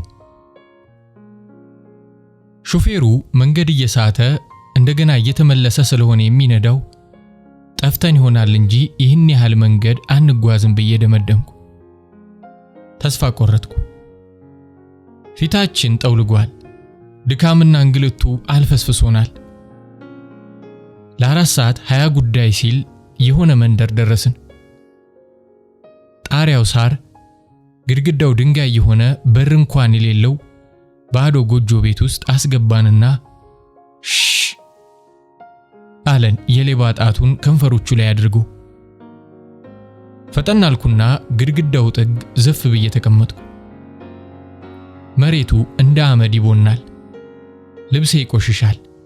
አቧራ ላይ አልቀመጥም ምናምን ማለት ከሀገራችን የወጣንለት ቀርቷል። እንኳን ልብሳችን እኛም አመድ መስለናል። እና ሐናም ካጠገቤ ለመቀመጥ ተሽቀዳድመው መጡና በዙሪያዬ ተቀመጡ። ወገቤን፣ እግሬን፣ ሰውነቴን ሁሉ በጣም አመመኝ። መኪናው እየቀጠቀጠኝ ወገቤን መንቀሳቀስ አቃተኝና ሐና በቫዝሊን አሸችልኝ። ግድግዳውን ለመደገፍ ስሞክር በጣም አመመኝ። እንደ ሕፃን ልጅ ስቅስቅ ብዬ አለቀስኩ። ሹፌሩ ሄዶ አንድ ወፈር ያለ ጓደኛውን ይዞ መጣና ከ7ቱ ኤርትራውያን መካከል 2 መልካቸውም የሰውነት ቅርጻቸውም የሚያምር ሴቶች መርጦ አስነሳቸውና ይዟቸው ሊወጣ ሲል ሴቶቹ እምቢ አንሄድም ብለው ታገሉት። በጥፊ እየደጋገመ ሲመታቸው እሪ ብለው ጮሁ። ደንግጦ ተዋቸው። ወዲያው አንድ ሽማግሌ መጣና ሹፌሩን ጠርቶ በጆሮው አንሾካሾከለት። ሹፌሩ እየተጣደፈ ሄደና መኪናዋን ይዟት መጣ። ጓደኛው ጋቢና ተቀምጧል። ተነሱ እንሂድ ሲለን እየተንደረደርን መኪናዋ ላይ ወጣን። ሽማግሌው ቆሞ ያየናል። አንዳንዶቹ ልጆች ሹፌሩ መጥፎ እንደሆነ ለሽማግሌው ለመንገር ሞከሩ። ሽማግሌው ይስቃል። ሹፌሩ መኪናዋን አስነስቶ እያነጠረ ወሰደን። ከመንደሩ ወጣ ብሎ 10 ደቂቃ ያህል ተጓዘና ወደ ግራ ተጠግቶ አቁሞ አውርዶን ገደል ነገር ውስጥ አስቀመጠን። ፖሊስ እንዳያየን አስጠነቀቀን። አንድ ግራር ነበር። ግራሩ ስር ተቀመጠን። የሹፌሩ ጓደኛ የታሉ እያለ መርጧቸው የነበሩትን ልጆች ፈልጎ ከመካከላችን ሲጠራቸው እምቢ አሉ። ወደ መኪናው ሄዶ እህል ውሃ የማያሰኝ በጣም ወፍራም ዱላ ይዞ መጣና ከሹፌሩ ጋር ተጋግዘው ጎትተው አስነሷቸው። በዱላው ያስፈራሯቸዋል እንጂ ይመቷቸዋል የሚል ግምት አልነበረኝም። ግን እየደጋገመ ያለ ርህራሄ ጨፈጨፋቸው። ቢጮሁም ደራሽ የለም። እኛም በፍርሃት ተርበተበትን። አረ በእናታችሁ የሆነ ነገር እናድርግ፣ ገደሏቸው እኮ እላለሁ እያለቀስኩ። አንቺ አርፈሽ ተቀመጪ አለችኝ ሐና በሹክሹክታ። ሁላችንም እየተጎተትን እስክንወሰድ ነው አልኳት በንዴት። ልጆቹ አብረውን ያሉትን የወንዶቹን ስም እየጠሩ እንዲያስጥሏቸው ተማጸኗቸው። ተስፋለም ተነሳና መሃል ገብቶ ሊከለክላቸው ሲል የሹፌሩ ጓደኛ ያን ዱላ ክንዱ ላይ ያሳረፈበት። የስቃይ ድምፅ አሰማና የተመታውን የግራ እጁን ክንድ በቀኝ እጁ ይዞ ጎንበስ ብሎ ወደኛ መጣና የነበረበት ቦታ ተቀመጠ። ሴቶቹ ያቅማቸውን ቢታገሉም ቢጮሁም ምንም መፍትሄ አላገኙም። ርህራሄ በሌለው መልኩ ጥፋት የሌለባት ሴት ቀርቶ ማንም ወንጀለኛ የሆነ ሰው እንኳን ሊደበደብ በማይገባው ሁኔታ እየደበደቡ በግድ መኪና ውስጥ አስገብተው ወሰዷቸው። ምንም ላናመጣ ለተወሰዱት ልጆች መፍትሄ የሆናቸው ይመስል ተንሰቅስቀን አለቀስን። ሁለቱን አያቅተንም፣ ደብድበናቸው የመጣው ይምጣ አልኳቸው። ሁሉንም በየተራ እያየኋቸው እዚህ ጫካ ውስጥ የሰፈሩ ሰው ሁላችንንም ተባብረው ቢገድሉንስ? ኧረ አርፈን ብንቀመጥ ይሻላል፣ ጸሎት ማድረግ ብቻ ነው የሚጠበቅብን አሉ ፍርሃታቸው ፊታቸው ላይ እየተነበበ። አንድ እንኳን የሚደግፈኝ ስላጣሁ እኔም አብሬያቸው ዝም አልኩ። የት ይሆን የወሰዷቸው? ምን ያደርጓቸው ይሆን እያልን ተጨነቅን። ወንዶቹ ስልኮቻቸውን ይዘው ስለነበር በየደላሎቻቸው ጋር እንዲሁም ይረዱናል ብለው ያሰቡት ሰው ጋር ሁሉ ቢደውሉም መፍትሄ አላገኙም። የት ናችሁ ተብለን ብንጠየቅ እንኳን የት እንደሆነን የማናውቅ ሰዎች እንዴት ነው ሌሎች ሊረዱን የሚችሉት? መኪናዋ ከሄደች 20 ደቂቃ እንኳን ሳይሆን ከሩቅ ስትመጣ አየናት። ቶሎ አጠገባችን ደርሰው ልጆቹን ለማየት ጓጓን። ወደኛ እየቀረበች መጣ። ካሁን ቆመች ስንል አልፋን ሄደች።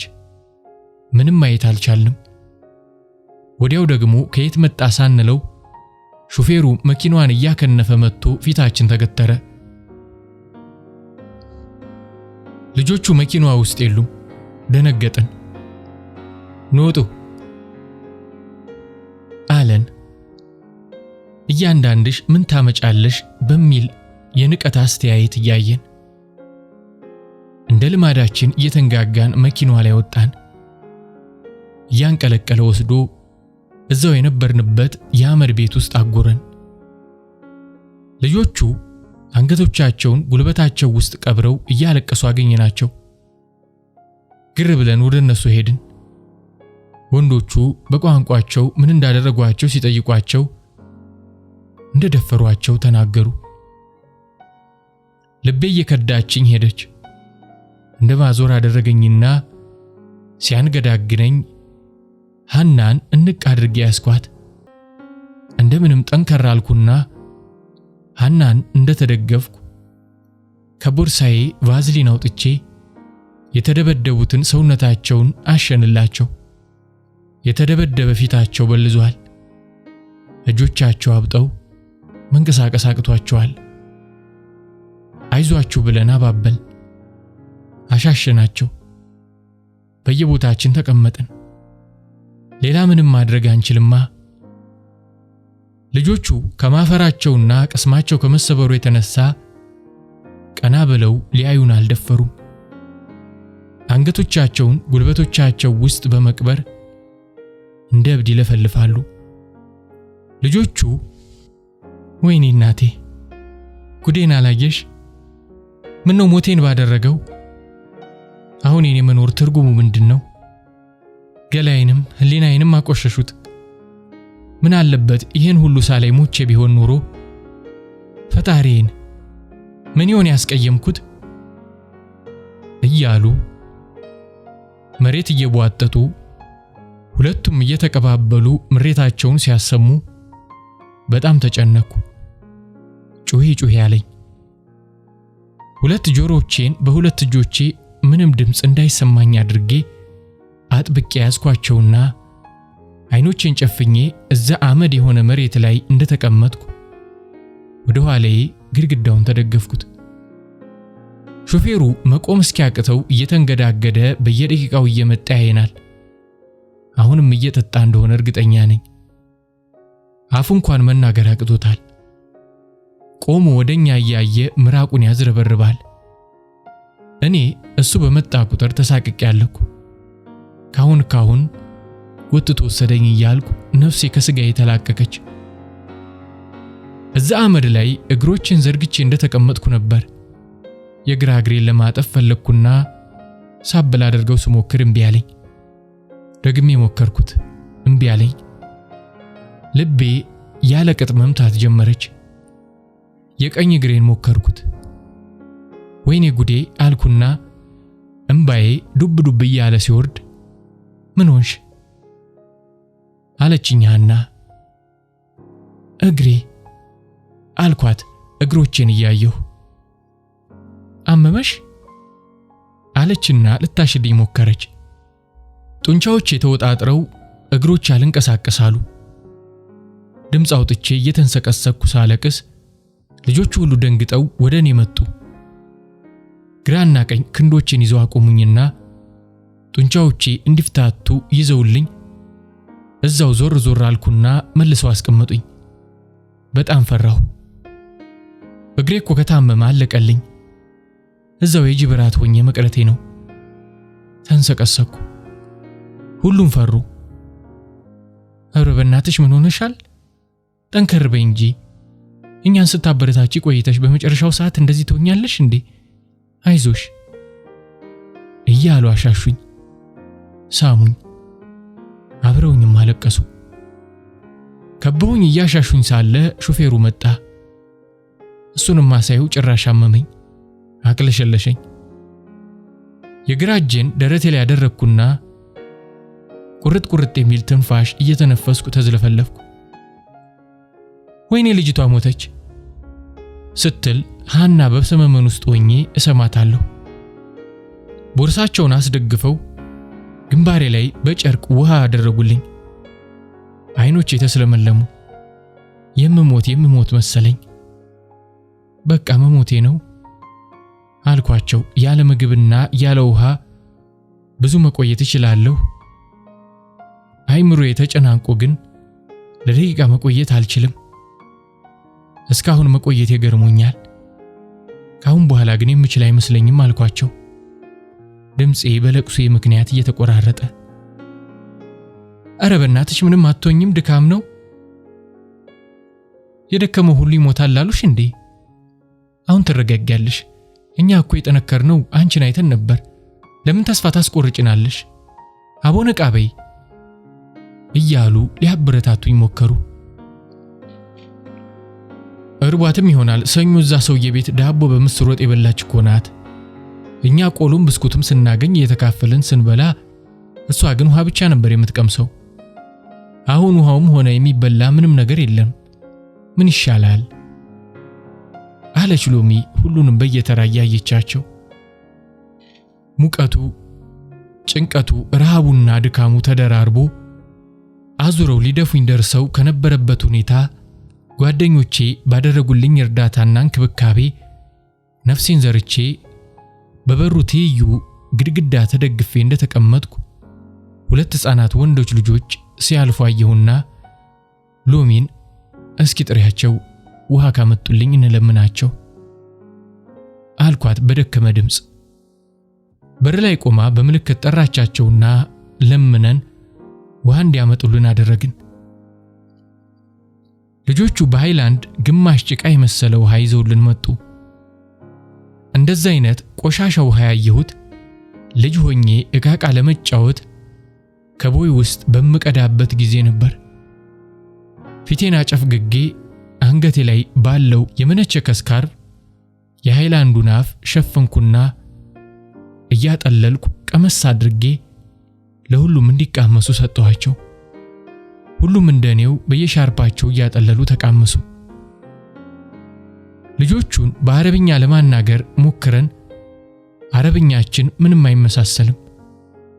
ከብዙ አለመግባባት በኋላ እነሱን ለማስረዳት በምልክት ቃላትን በመተንተንም ብዙ ደክሜ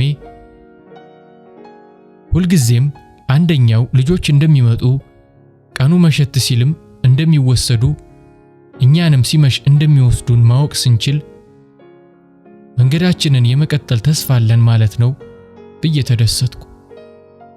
ሕፃናቱ ከውጭ የሰዎች ንግግር ሲሰሙ ደንግጠው እየሮጡ ወጥተው ሄዱ። ልጆቹ እንዴት ጠያይም ሆኑ? እንደ አባቶቻቸው እንዴት አልጠቆሩም? አለች ሎሚ እንቆቅልሽ ለሆነባት ጥያቄ መልስ ባገኝለት ብላ። ከኤርትራውያን ነው የሚወለዱት። እናቶቻቸው ኤርትራውያን ናቸው አሉ። እንደዚሁ እንደኛ በሕገ ወጥ መንገድ ሲሄዱ ከወደዷቸው እዚሁ ነው አሉ የሚያስቀሯቸው። አሁን ራሱ ከኛ ውስጥ የፈለጉትን ማስቀረት ይችላሉ። ማን ይከለክላቸዋል? ብዙ ኢትዮጵያውያን እዚህ የሚቀሩ አሉ። ቤተሰቦቻቸው እንኳን የት እንዳሉ አያውቁም።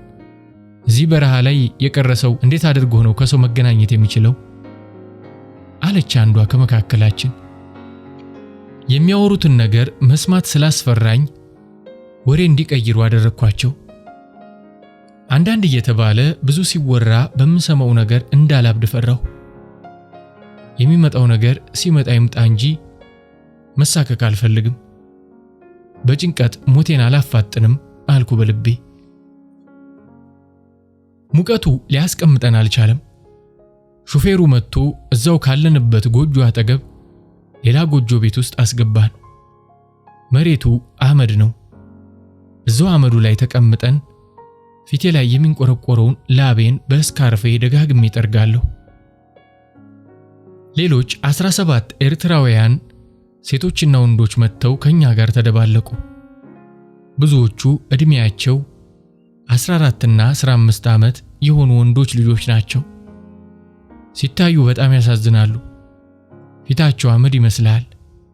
ጸጉራቸው እንደ ወፍጮ ቤት እህል አስፈጭ ጸጉር አመድ መስሏል። ሲያዩን ፈገግ አሉ። ሹፌሩ ልጆቹን አስገባና በሩን ዘግቶብን ሄደ። ቤቱ ጠቦ ተጠባብቀን ተቀምጠን በሩን እንኳን ለመክፈት በሩ ጋር የተቀመጡ ልጆች ካልተነሱ አይሆንም። መተንፈስ እስኪያቅተን ድረስ ሙቀቱ ሊገድልን ደረሰ። ከመጡት ኤርትራውያን መካከል አንዳንዶቹ ሙቀቱን መቋቋም ስላቃታቸው በሩን ከፍተው ሲወጡ ሹፌሩ እየተሳደበ አስገባቸውና ውጪ ከወጣን ሰው ሊያይን እንደሚችል መታየት እንደሌለብንና ዝም እንድንል ማንም እንዳይወጣ አስጠንቅቆን በሩን ከኋላ በገመድ አስሮት ሄደ። ሙቀቱና የዛ ሁሉ ሰው ትንፋሽ ተደማምሮ በዛ ግድግዳው ድንጋይ በሆነ ጎጆ ውስጥ በር ተዘግቶብን ልንሞት ደረስን። እንደዛው እንደተዘጋብን ቀኑ ስፍራውን ለምሽቱ መልቀቅ ሲጀምር ጭቃ የሚመስል ውሃ በጀሪካን ቀረበልን። እየተሻማን ጠጣንና በሃይላንድ ሞልተን ያዝን። እዛችው ፒካፕ ላይ እንድንወጣ ሲነገረን እየተገፈታተርን ተሽቀዳድመን ወጣን። ዛሬ የመጡት 17ቱ ኤርትራውያን በሌላ እኛን በጫነችው ፒካፕ አይነት ለብቻቸው ተጫኑና የኛ ሹፌር በስካር እየተንገዳገደ ሲመራ ኤርትራውያኑን የያዘችው ፒካፕ እየተከተለችው በመክነፍ ጉዟችንን ጀመርን።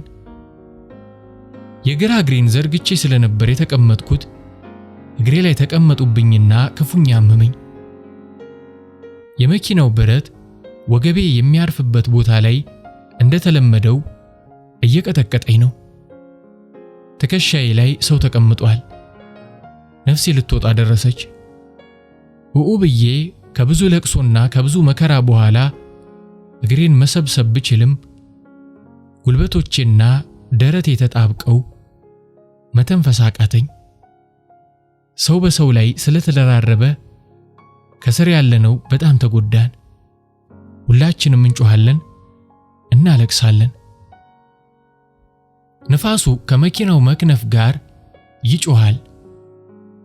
ጀርባዬን ለሹፌሩ ሰጥቼ ስለነበር የተቀመጥኩት እንዳለ አቧራው ፊቴ ላይ ነበር የሚመጣው። ልቤ ጸጥ ልትልብኝ ሆነ። ምንም መተንፈስ አልቻልኩም። ወይኔ ሞትኩ! መኪናውን አስቁሙልኝና ከፈለገ ጥሎኝ ይሄድ። ወይኔ እናቴ፣ ወይኔ እያልኩ እየጮኩ ማልቀሴን ቀጠልኩ። ሐናም በጣም አመማት። ልቧን ያማት ስለነበር እረ ዶዲ ውሃ ስጪኝ፣ ስሞት ዝም ብለሽ ታይኛለሽ፣ እረ ውሃ ስጡኝ፣ በቃ አለቀልኝ ዛሬ እያለች ትጮኻለች። ትንፋሽን ዋጥ አደረኩና የሃይላንዱን ውሃ ብፈልግ አጣሁት። በእናታችሁ በየእግራችሁ ስር ውሃ የያዘ ሃይላንድ ፈልጉልኝ፣ ልጅቷ ልቧን ያማታል አልኳቸው። ማንንም አይሰማም። ውሃውን ከፈለጉ ብዬ ስጮህ አዳነች ሎሚና አየለች አፈላልገው አገኙልኝ። እንደምንም ለሃና ደረሳትና ውሃውን ስትቀምስ ሻላላት። እኔ ግን ሊያበቃልኝ ሆነ። በጣም አመመኝ። በዛ በጭንቀትና በኡኡታ መሃል ከየት መጡ ሳይባል በየአቅጣጫው የፖሊስ መኪናዎች ያሳድዱን ጀመር። ሹፌሩ በዛ በምድረ በዳ በዛ በድቅድቅ ጨለማ ሊገለብጠን እስኪደርስ እያከነፈ በቃ አለቀልን ሞትል ብለን ተስፋ እስክንቆርጥ መኪናዋን ያን ያህል የመብረር አቅም ከየት እንዳመጣች እስኪደንቀን እያበረረ ከ3 ከ4 አቅጣጫ የመጡበትን ፖሊሶች አመለጣቸው። ኤርትራውያኑንም የያዘችው ፒካፕ ተከተለችው። የነበረውን ሁኔታ ሳስበው ይዘገንነኛል። መኪናው ተገልብጦ አይሞቱ አሟሟት ከምንሞት ፖሊስ በያዘንና ከዚህ ሁሉ ፈተና ባወጣን ስል ተመኝቼ ነበር። ምንም በማይታይበት በድቅድቅ ጨለማ ውስጥ አልፎ አልፎ በጣም ከሩቅ ከሚታዩን የፖሊስ የመኪና መብራቶች ጋር እየተባረርን ሳለ ድንገት መኪናዋ ቆመችና ሹፌሩ ወረደ። ፖሊሶች እየተከተሉን ስለሆነ እዚህ ጋር ላወርዳችሁ ነው አለን። ኧረ በእናትህ አውሬ ይበላናል፣ እዚህ እንዳጥለን ብለን ተንጫጫን።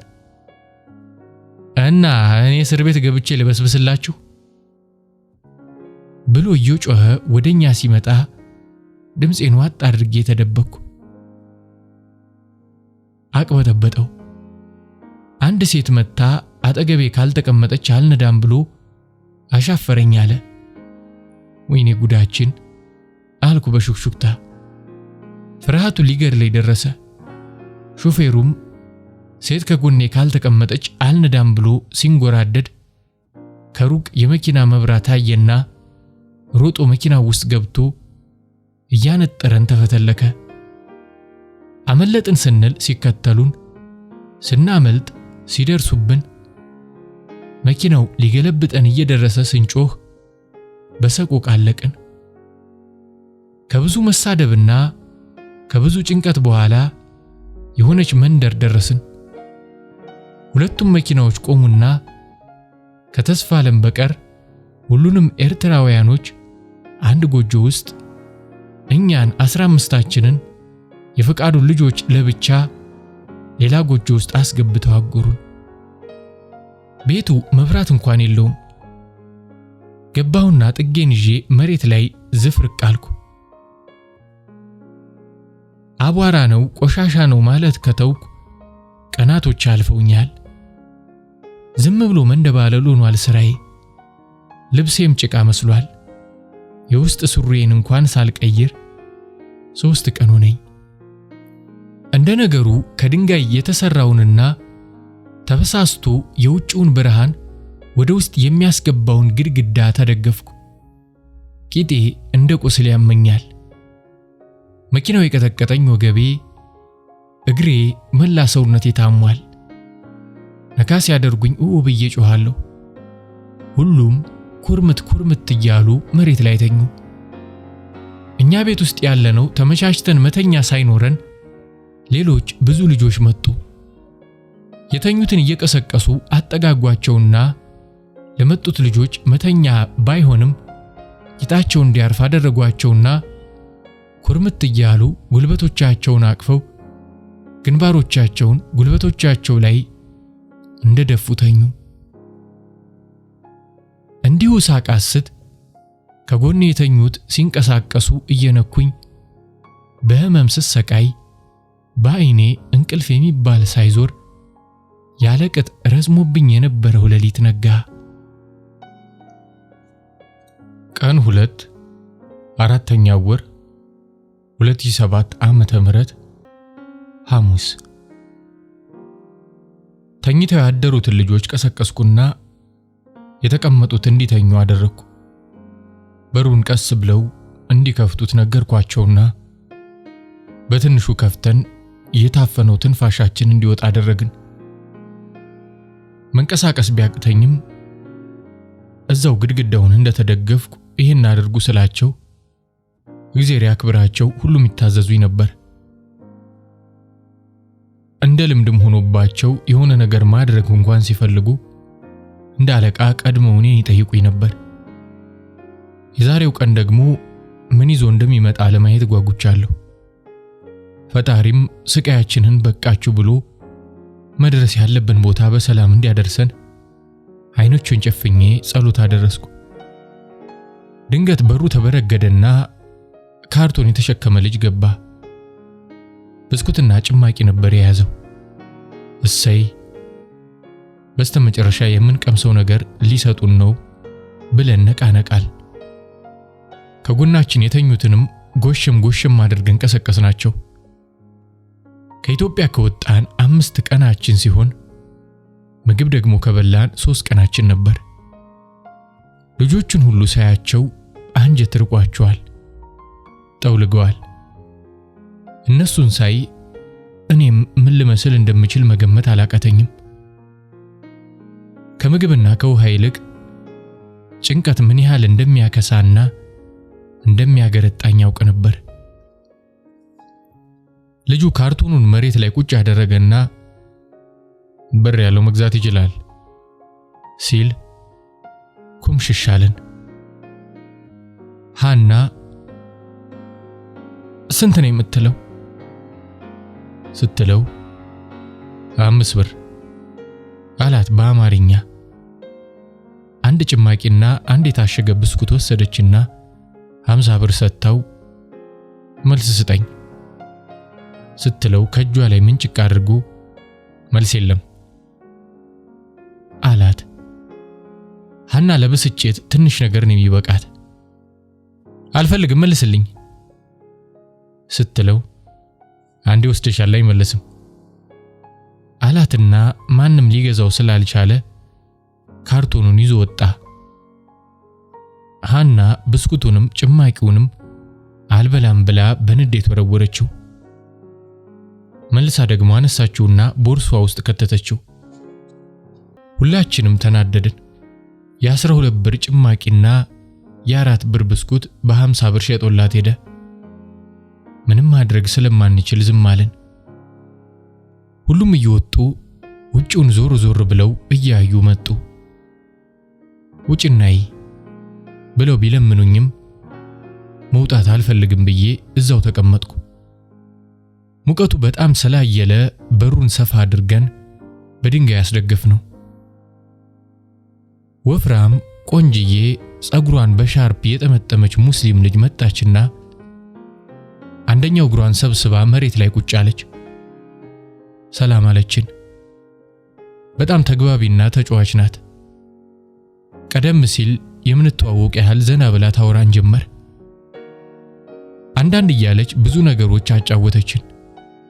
እዚህ ቦታ ከመጣች 1 ወር እንደሆናት፣ ጣሊያን ለመሄድ ከደላሎቹ ጋር ተስማምታ 35,000 ብር ከፍላቸው አልከፈልሽም ብለዋት ለወንድሟ አዲስ አበባ ደውላ ትላንትና በድጋሚ ብሩ ስለደረሳቸው ዛሬ ወደ ካርቱም እንደሚወስዷት፣ ካርቱም ባለቤቷና ልጇ እንዳሉ፣ በየቀኑ እዚህ ብዙ ኢትዮጵያውያንና ኤርትራውያን እንደሚመጡ፣ ብዙዎቹ ደላሎች የጠየቋቸውን ገንዘብ ካልከፈሉ እዛው እንደሚከርሙ፣ ብዙ ሴቶችም እዛው ቀርተው ሳይፈልጉ ሱዳኖቹ እያስወለዷቸው ተስፋ ቆርጦ የተቀመጡ እንዳሉ፣ የመንደሩም ስም ኦንዱርማን እንደሚባል፣ አሁን ካለንበት ከኦንዱርማን ካርቱም ለመድረስ በመኪና 4 ሰዓታት እንደሚፈጅ እያጫወተችን ሳለ ቀጭን ረጅም የሙስሊሞቹን ነጭ ቀሚስ አህበያ የለበሰ ሰው የገባና ከኛ በኋላ የመጡትን ልጆች ወሰዳቸው። ሰውየው የቤቱ ባለቤት እንደሆነ ወፍራሟ ልጅ ነገረችን። ሾፌራችንን ከነጋ ባለማየቴ ደስተኛ ነኝ። የፈጣሪ ፍቃድ ሆኖ ደግሜ ባላየውም ደስ ይለኛል። ሽንቴን ለመሽናት ከሃና ጋር ለመሄድ ፈለኩና እግሮች የተሳሰሩብኝ።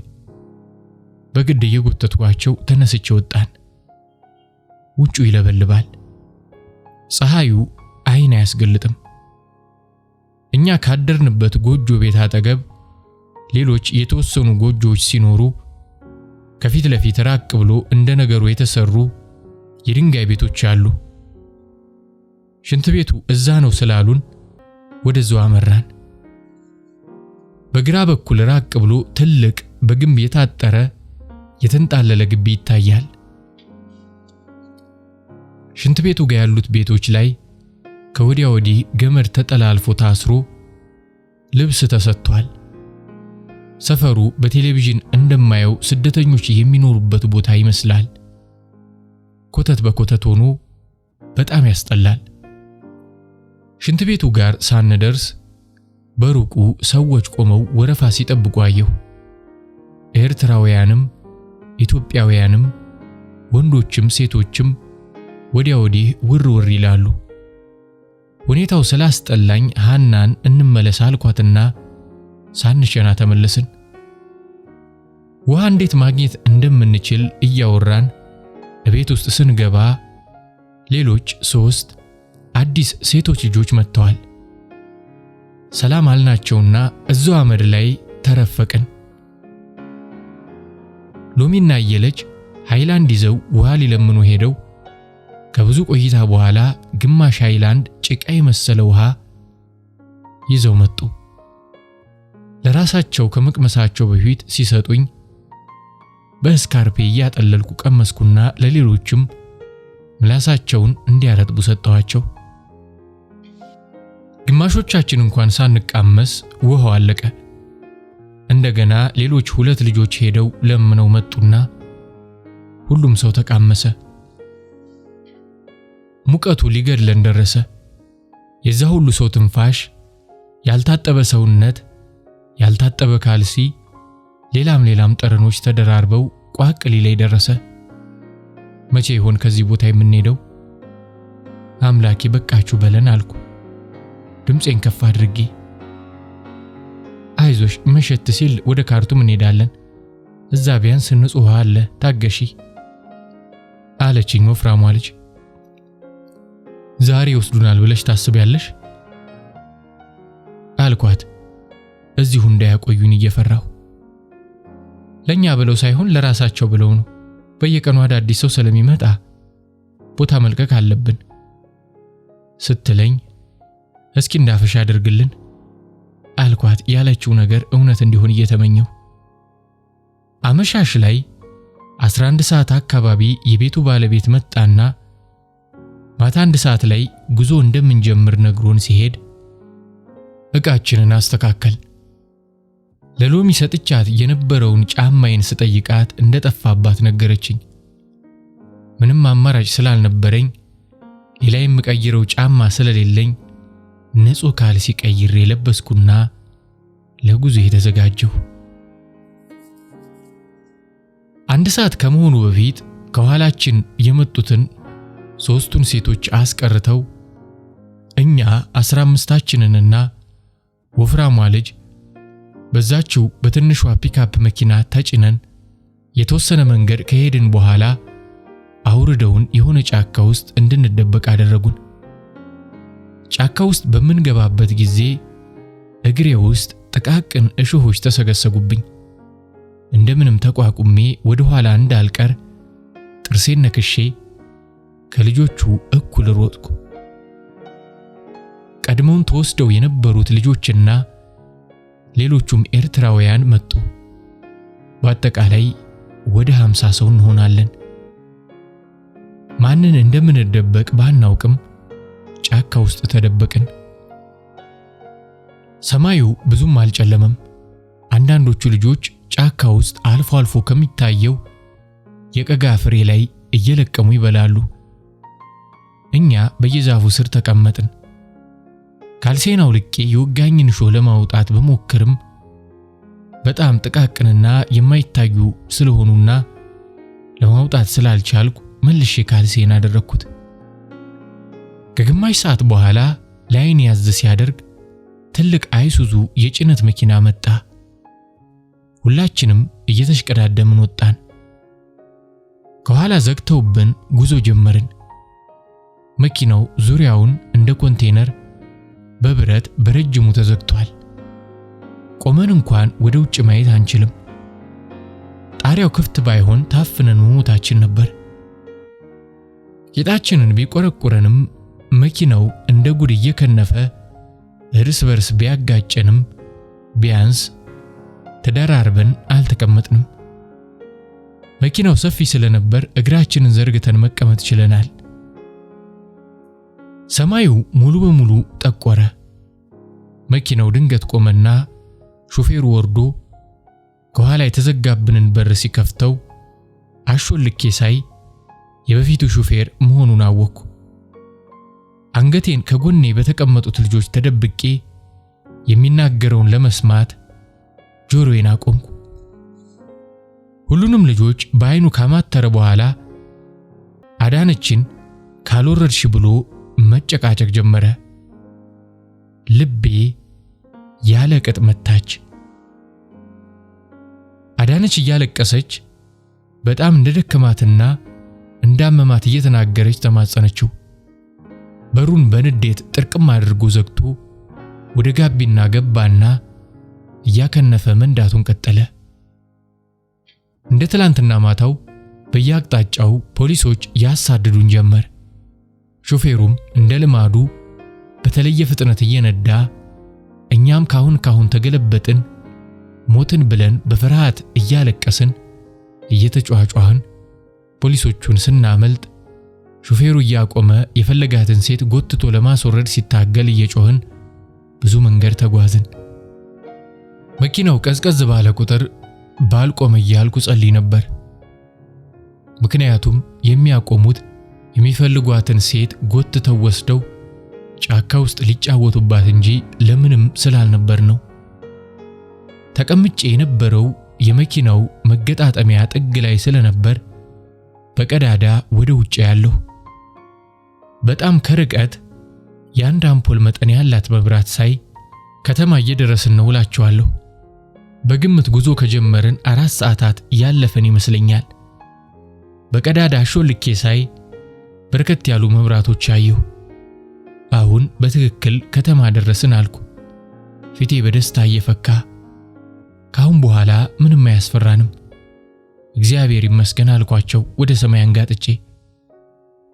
እስኪኔ እያሉ ወደኔ መጥተው በቀዳዳ እያጮለቁ አዩና ተደሰቱ። ሁሉም ተመስገን ጌታዬ እያሉ ወደ ሰማይ አንጋጠጡ። መኪናው አስፋልት ላይ ወጥቶ ከሌሎች መኪኖች ጋር ሲጓዝ ሳይ ማመን አቃተኝ። አስፋልት ላይ ወጣን እኮ!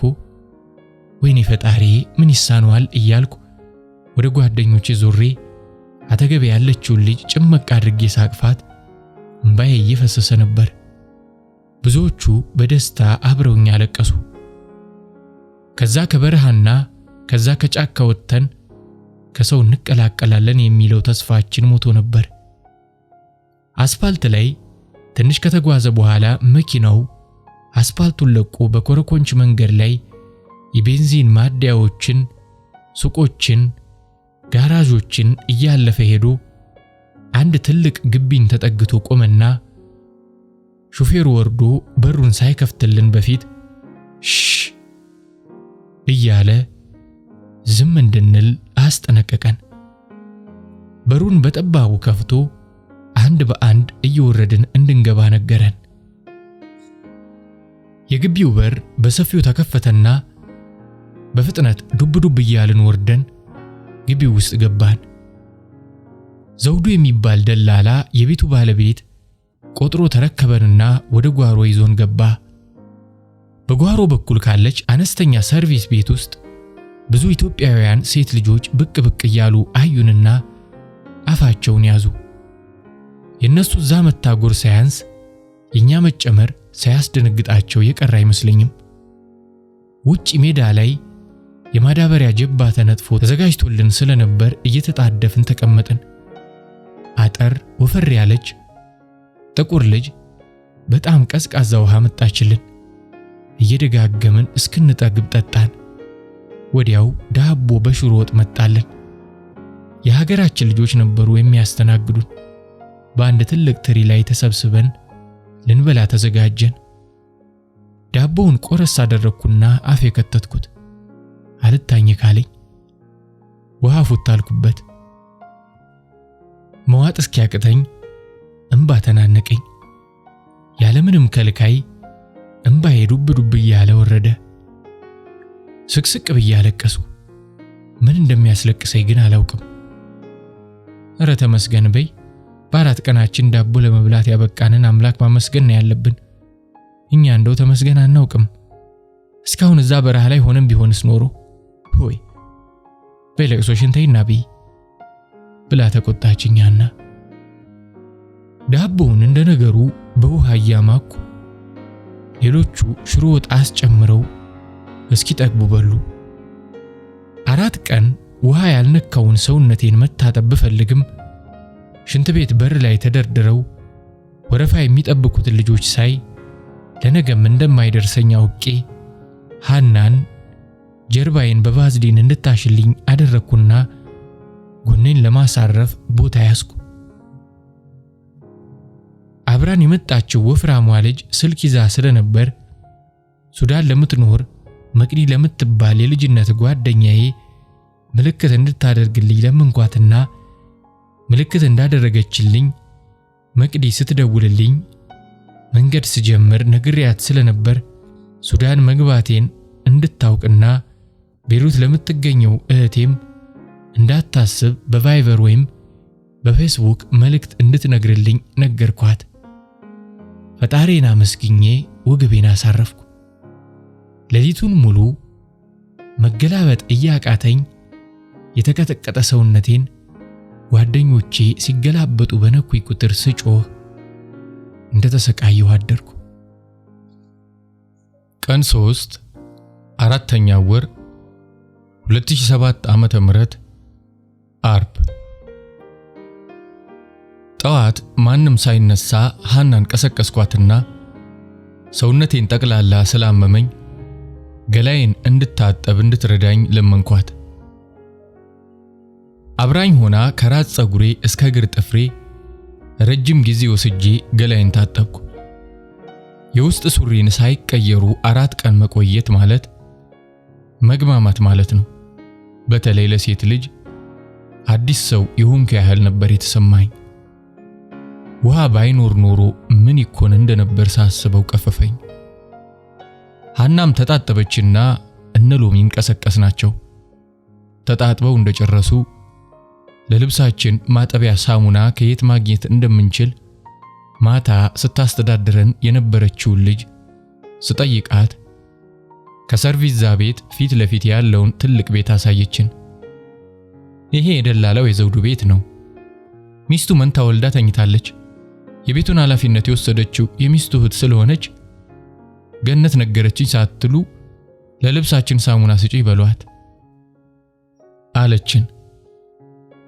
አመሰገንኳትና ሎሚን ሳሙናውን እንድትጠይቅ የዘውዱ የሚስት እህት ጋር ላኳት።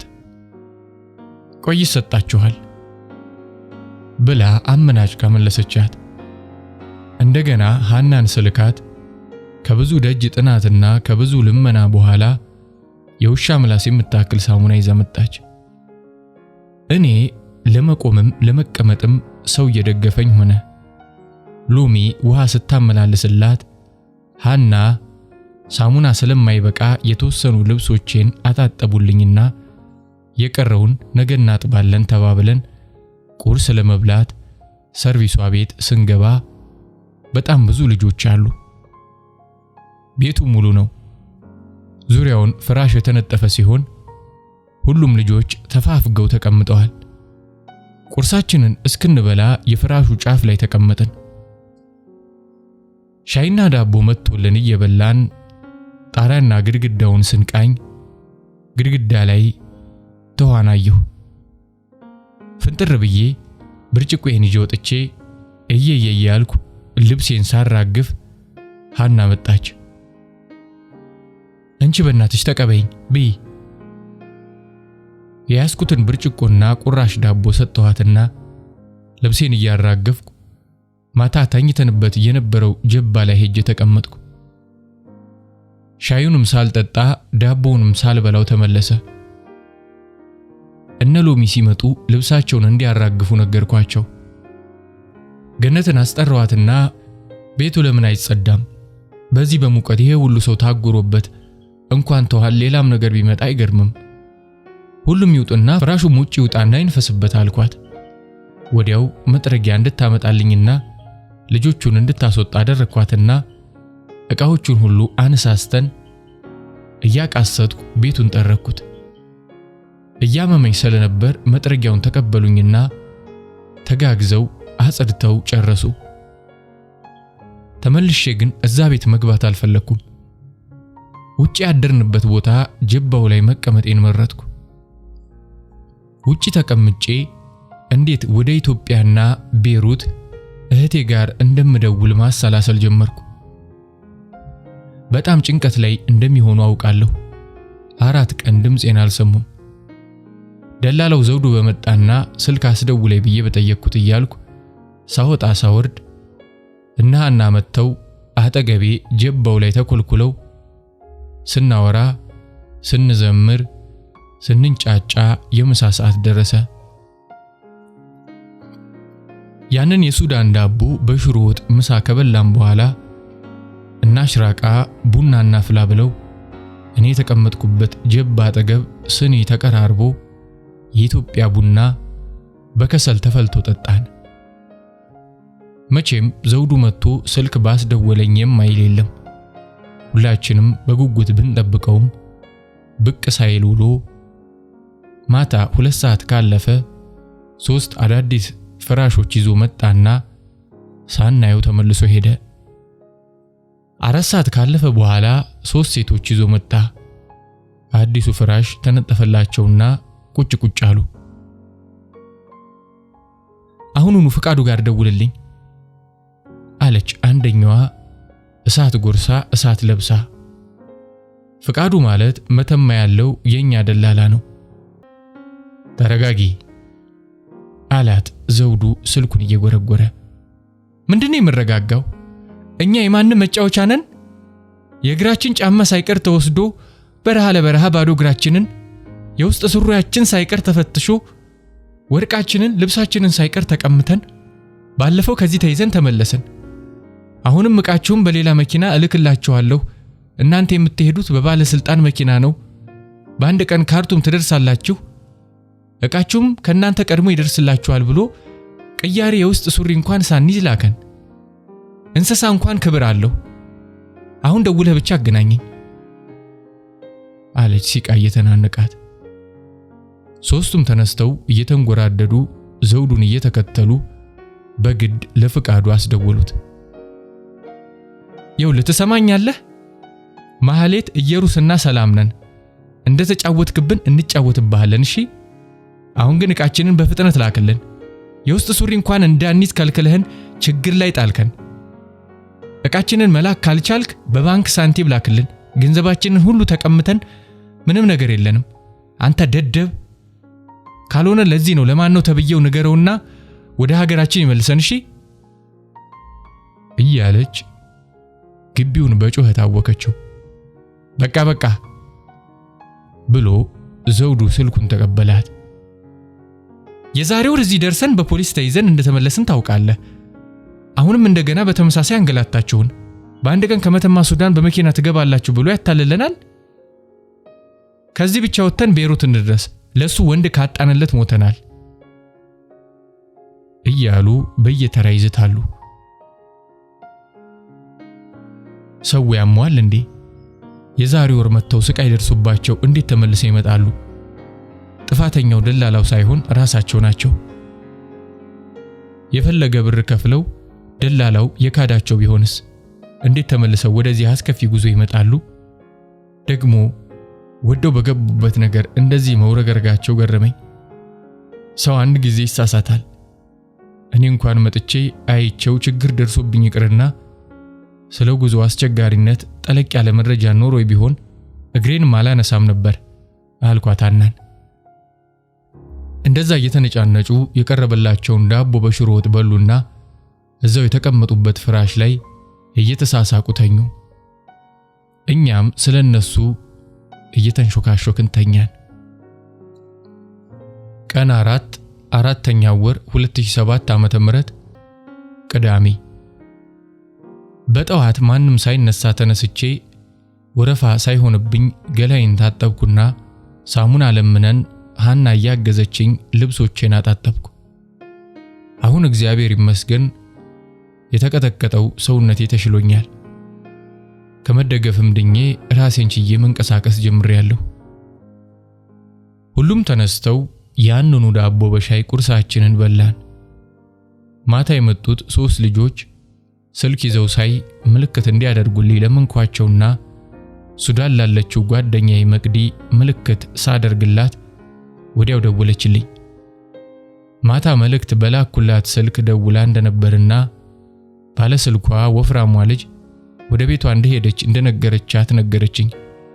ለእህቴም ደውላ ሱዳን በሰላም መድረሴን እንደነገረቻት አሁንም ለእህቴ ደውላ ይህንን ቁጥር እንድትሰጥልኝና ከቻለች ወደ ኢትዮጵያ መደወል ስለመፈልግ ካርድ እንድትልክልኝ ስነግራት ደቂቃ ሳትቆይ የካርድ ቁጥር ላከችልኝ። በተላከልኝ ካርድ ኢትዮጵያ ደውዬ ለቤተሰቦቼና ለጓደኞቼ ሱዳን በሰላም መድረሴንና ከጠፋሁባቸው አሁን በደወልኩላቸው ቁጥር ደውለው ሊያገኙኝ እንደሚችሉ ነገርኳቸው። ለእህቴም ምልክት ሳደርግላት ደውላ አናገረችኝ። ማክሰኞ ዕለት ወደ ቤሩት እንደምበር ነገረችኝና አጽናናችኝ። በተረፈኝ ካርድ 3 ልጆች ጨምሮ እነሃና ሎሚ፣ አየለች፣ አሽራቃና መሰረት አንዳንድ ደቂቃ የፈለጉበት እንዲደውሉ አደረግኩ። መጨረሻ ላይ ያወራችው ሎሚ ነበረች። ካርዱ አልቆ ስልኩ ሲዘጋባት ጉድ በሉ እያለች ስልኩን እያገላበጠች እያየች ወደኛ መጣች። ደንግጠን ወደሷ ዞርን። ስልኬን አያችሁት? ለፍቃዱ የሰጠሁት እናቴ ትሙት ይዩት ብላ አምጥታ ሰጠችኝ። ሳየው ያ በራሱ ሰዓት የሚዘጋ የሚከፍተው ሌሊቱን ሳይቀር እንቅልፍ ይነሳን የነበረው ስልኳ ነበር። 3 ልጆች ተያይተው ከት ብለው ሳቁ። ምን አይነት የሚገርም ልጅ ነው! ሲም ካርድ አለን ስልክ እንፈልጋለን ብለን ግግም ስንልበት እኔ የጓደኛዬን ይዛለሁ ይሄ የራሴ ነው ብሎ ነበር የሰጠን። እዚሁ ተጠቅማችሁበት ስትሄዱ ትመልሱልኛላችሁ ብሎ ነበር። እኛ ዝም ብለነው መጣን እንጂ አለች አንደኛዋ ገርሟት በየተራ ያየችን። ለማንኛውም ቀድማችሁን ከሄዳችሁ ትሰጡንና እንጠቀምበታለን አለች ሎሚ። አረኛ ብቻ ለመሄድ ያብቃን እንጂ ሲም ካርዱንም ትተንላችሁ ነው የምንሄደው አለቻት ልጅቷ። የፈቃዱ ነገር ገረመንና ሁላችንም ሳቅን። ሄ ድምጻችሁን ቀንሱ አለችን የዘውዱ የሚስቱ እህት። ማን ይሉሻል አንቺን ደግሞ? አለቻት ከሶስቱ መሃል አንዷ። እረፉ ለምን ትመላለሳላችሁ? እሺ ብላችሁ ዝም አትሉ? አለችን ምግብ በማቅረብም በሌላም ነገር የምታስተናግደን ገነት በአይኗ እየጠቀሰችን ተሰብስበን ወደ ተቀመጥንበት ጀባ ላይ መታ እየተቀመጠች ምንም ክፉ ነገር እንዳንናገር አስጠነቀቀችን። አንድ ነገር ብንናገር ለዘውዱ ነግራ እሱ ችግር ሊፈጥርብን እንደሚችል በሰላም ከዚህ ከቆሻሻ ቤት እንድንወጣ እስካለንም ከማንም ጋር ክፉ ነገር እንዳንነጋገር መከረችን። ስልክ ጮኸ።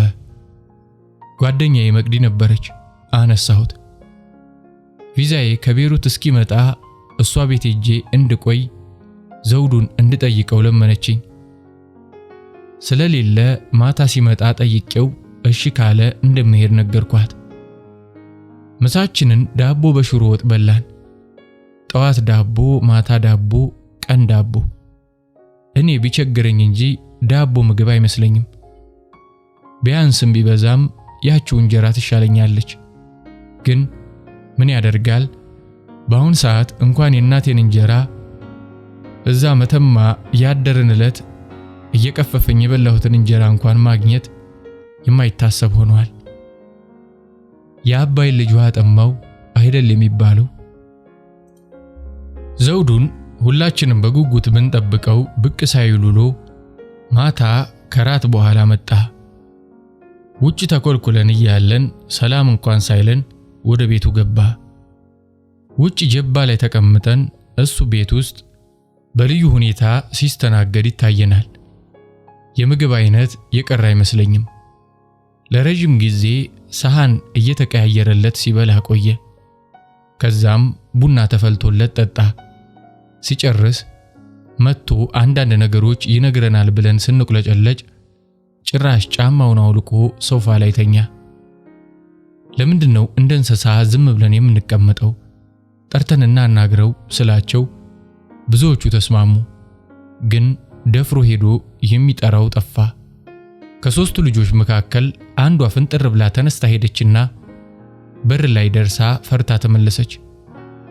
ሎሚን ቀስ ብለሽ በስርዓት ሄደሽ ልናናግርህ እንፈልጋለን በዩ ስላት ቀጥ ብላ ሄዳ ነግራው መጣች። እሱ ግን ከተኛበት ንቅንቅ አላለም። ንቀቱ በጣም አናደደን። ተመካክረን ጮክ ብለን እያወራን ስንሳሳቅ ድምጻችሁን ቀንሱ የሚል መልእክት ላከብን። ጭራሽ ድምጻችንን ከፍ እያደረግን ስንስቅ ተነስቶ መጣ። ምን ነካችሁ? ከጎን ያሉት ጎረቤቶች ጮታችሁን ከሰሙ ለፖሊስ ይጠቁምብናል። ዝም ብላችሁ ተኙ ብሎ ፊቱን አዙሮ ወደ ቤት ሊገባ ሲል ልናናግርህ እንፈልጋለን አልኩት። ለምን ፈለጋችሁኝ ባለማለቱ ንድድ ብዬ ፊቱን ወደኛ አዙሮ እጆቹን አጣምሮ ቆመና እሺ ምንድነው የምትፈልጉት አለ በሹፈት መልክ። ሁሉም የራሱን ችግር መናገር ጀመረ። አልኳቸው። ማንንም ማዳመጥ አልቻለም። አንድ ሰው ለምን አይናገርም አልኳቸው። የሁላችንም ችግር የተለያየ እኮ ነው አሉኝ በቁጣ። እኮ በየተራ ተናገሩ፣ በመንጫጫት የሚፈጠር ነገር የለም አልኳቸው ኮስተር ብዬ። ሁሉም ዝም አሉ። አንቺ ማን ነው ስምሽ አለኝ። ዶዲ አልኩት። ባንድ ላይ ያማችኋል እንዴ? እሷ አፋላት እኮ። እሺ ዶዲ ችግርሽ ምንድነው አለኝ። እኔ እንኳን እግዚአብሔር ይመስገን ችግር የለብኝም። አንደኛ ዝም ብለን መቀመጣችን ያሳስበኛል። ቢያንስ አንዳንድ ነገሮች ልትነግረን ይገባል። ለምሳሌ እዚህ ለምን ያህል ጊዜ እንቀመጣለን? ቪዛችን መጥቷል ወይስ አልመጣም? ሁለተኛ በረሃውን ሙሉ በባዶ እግሬ ነው የተጓዝኩት። ወደ ቤሩት ለመሄድ ደግሞ ነጠላ ጫማም ቢሆን ያስፈልገኛል። ሶስተኛውና የመጨረሻው ቪዛዬ እስኪመጣ እህቴ ጋር ሄጄ መቀመጥ አልችልም ብዬ ንግግሬን በጥያቄ ቋጨው። እኔ እንኳን ችግር የለብኝም ብለሽ ጀመርሽና የሁሉንም ችግር አንቺው ተናገርሽው ሲል ሁላችንም በሳቅ ሞትን። የረሳሁት ነገር ደግሞ ለቤተሰቦቻችን ስልክ መደወል እንፈልጋለን ስለው በድጋሚ ሁሉም ሳቁ።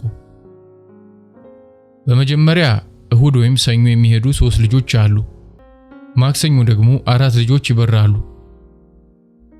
ስለ ጫማው ደግሞ የማውቀው ነገር የለም። የሚመጡ ልጆች ሁሉ ባዶ እግራቸውን እየመጡ ከኪሴ አውጥቼ ገዛ ነበር። ኪሳራ እንጂ ምንም ትርፍ ስላላገኘሁ ብር ካላችሁ ስጡኝና ገዛላችኋለሁ። በተረፈ እህቴ ጋር ልሂድ ምናምን ለምትዩ የእናንተ ቪዛ ስለማይቆይ እዚሁ ነው መጠበቅ ያለባችሁ። እናንተ እኮ የኔ ልጆች አይደላችሁም። ደላላችሁ አብዶ ነው ሌላ ሀገር ስለተሳፈረ እኔ ጋር እንድትቀመጡለት አደራ ብሎኝ ነው አለ። ስልክ ሲጮህ ሰጡኝ።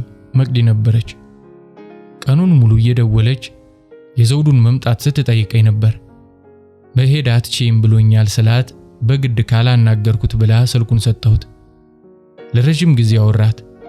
መጥቼ ልውሰዳት ብላ ብትለምነው ባለቤቷ ቢለምነው እምቢ ያለና ስልኩን ሰጠኝ። መቅዲ በጣም ተናደደች። እኔም ካየኋት ወደ 8 ዓመት ስለሆነኝ እሷንም ባለቤቷንና ልጆቿን ባያቸው ደስ ይለኝ ነበር። ዘውዱ ስለገገመ ነገ ልትደውልልኝ ተነጋገርንና ስልኩ ተዘጋ። ለኛ ለሶስታችን የቤሩት ደላላችን ጋር ደወልንና ብር ይላክልን፣ ጫማ የለንም፣ ባዶ እግራችንን አንመጣም እንለዋለን ብለው 3 ልጆች ለቤሩት ደላላቸው አስደወሉና እኔ በአረብኛ አናገርኩላቸው። ጫማ መግዣ ብር እልካለሁ ስለሌላው አላቅም ማለቱን ስነግራቸው በደስታ እየፈነጠዙ ሌሊቱን በእንቅልፍ ለማሳለፍ ወደ ሰርቪሷ ቤት ተከታትለው ገቡ። ዘውዱም ወደ ቤቱ ሲገባ እኛም እንደተለመደው እዛው ውጪ ዘርግተን የምንተኛበትን ጀባ አረጋግፈን አነጣጠፍንና ቦታችንን ያዝን።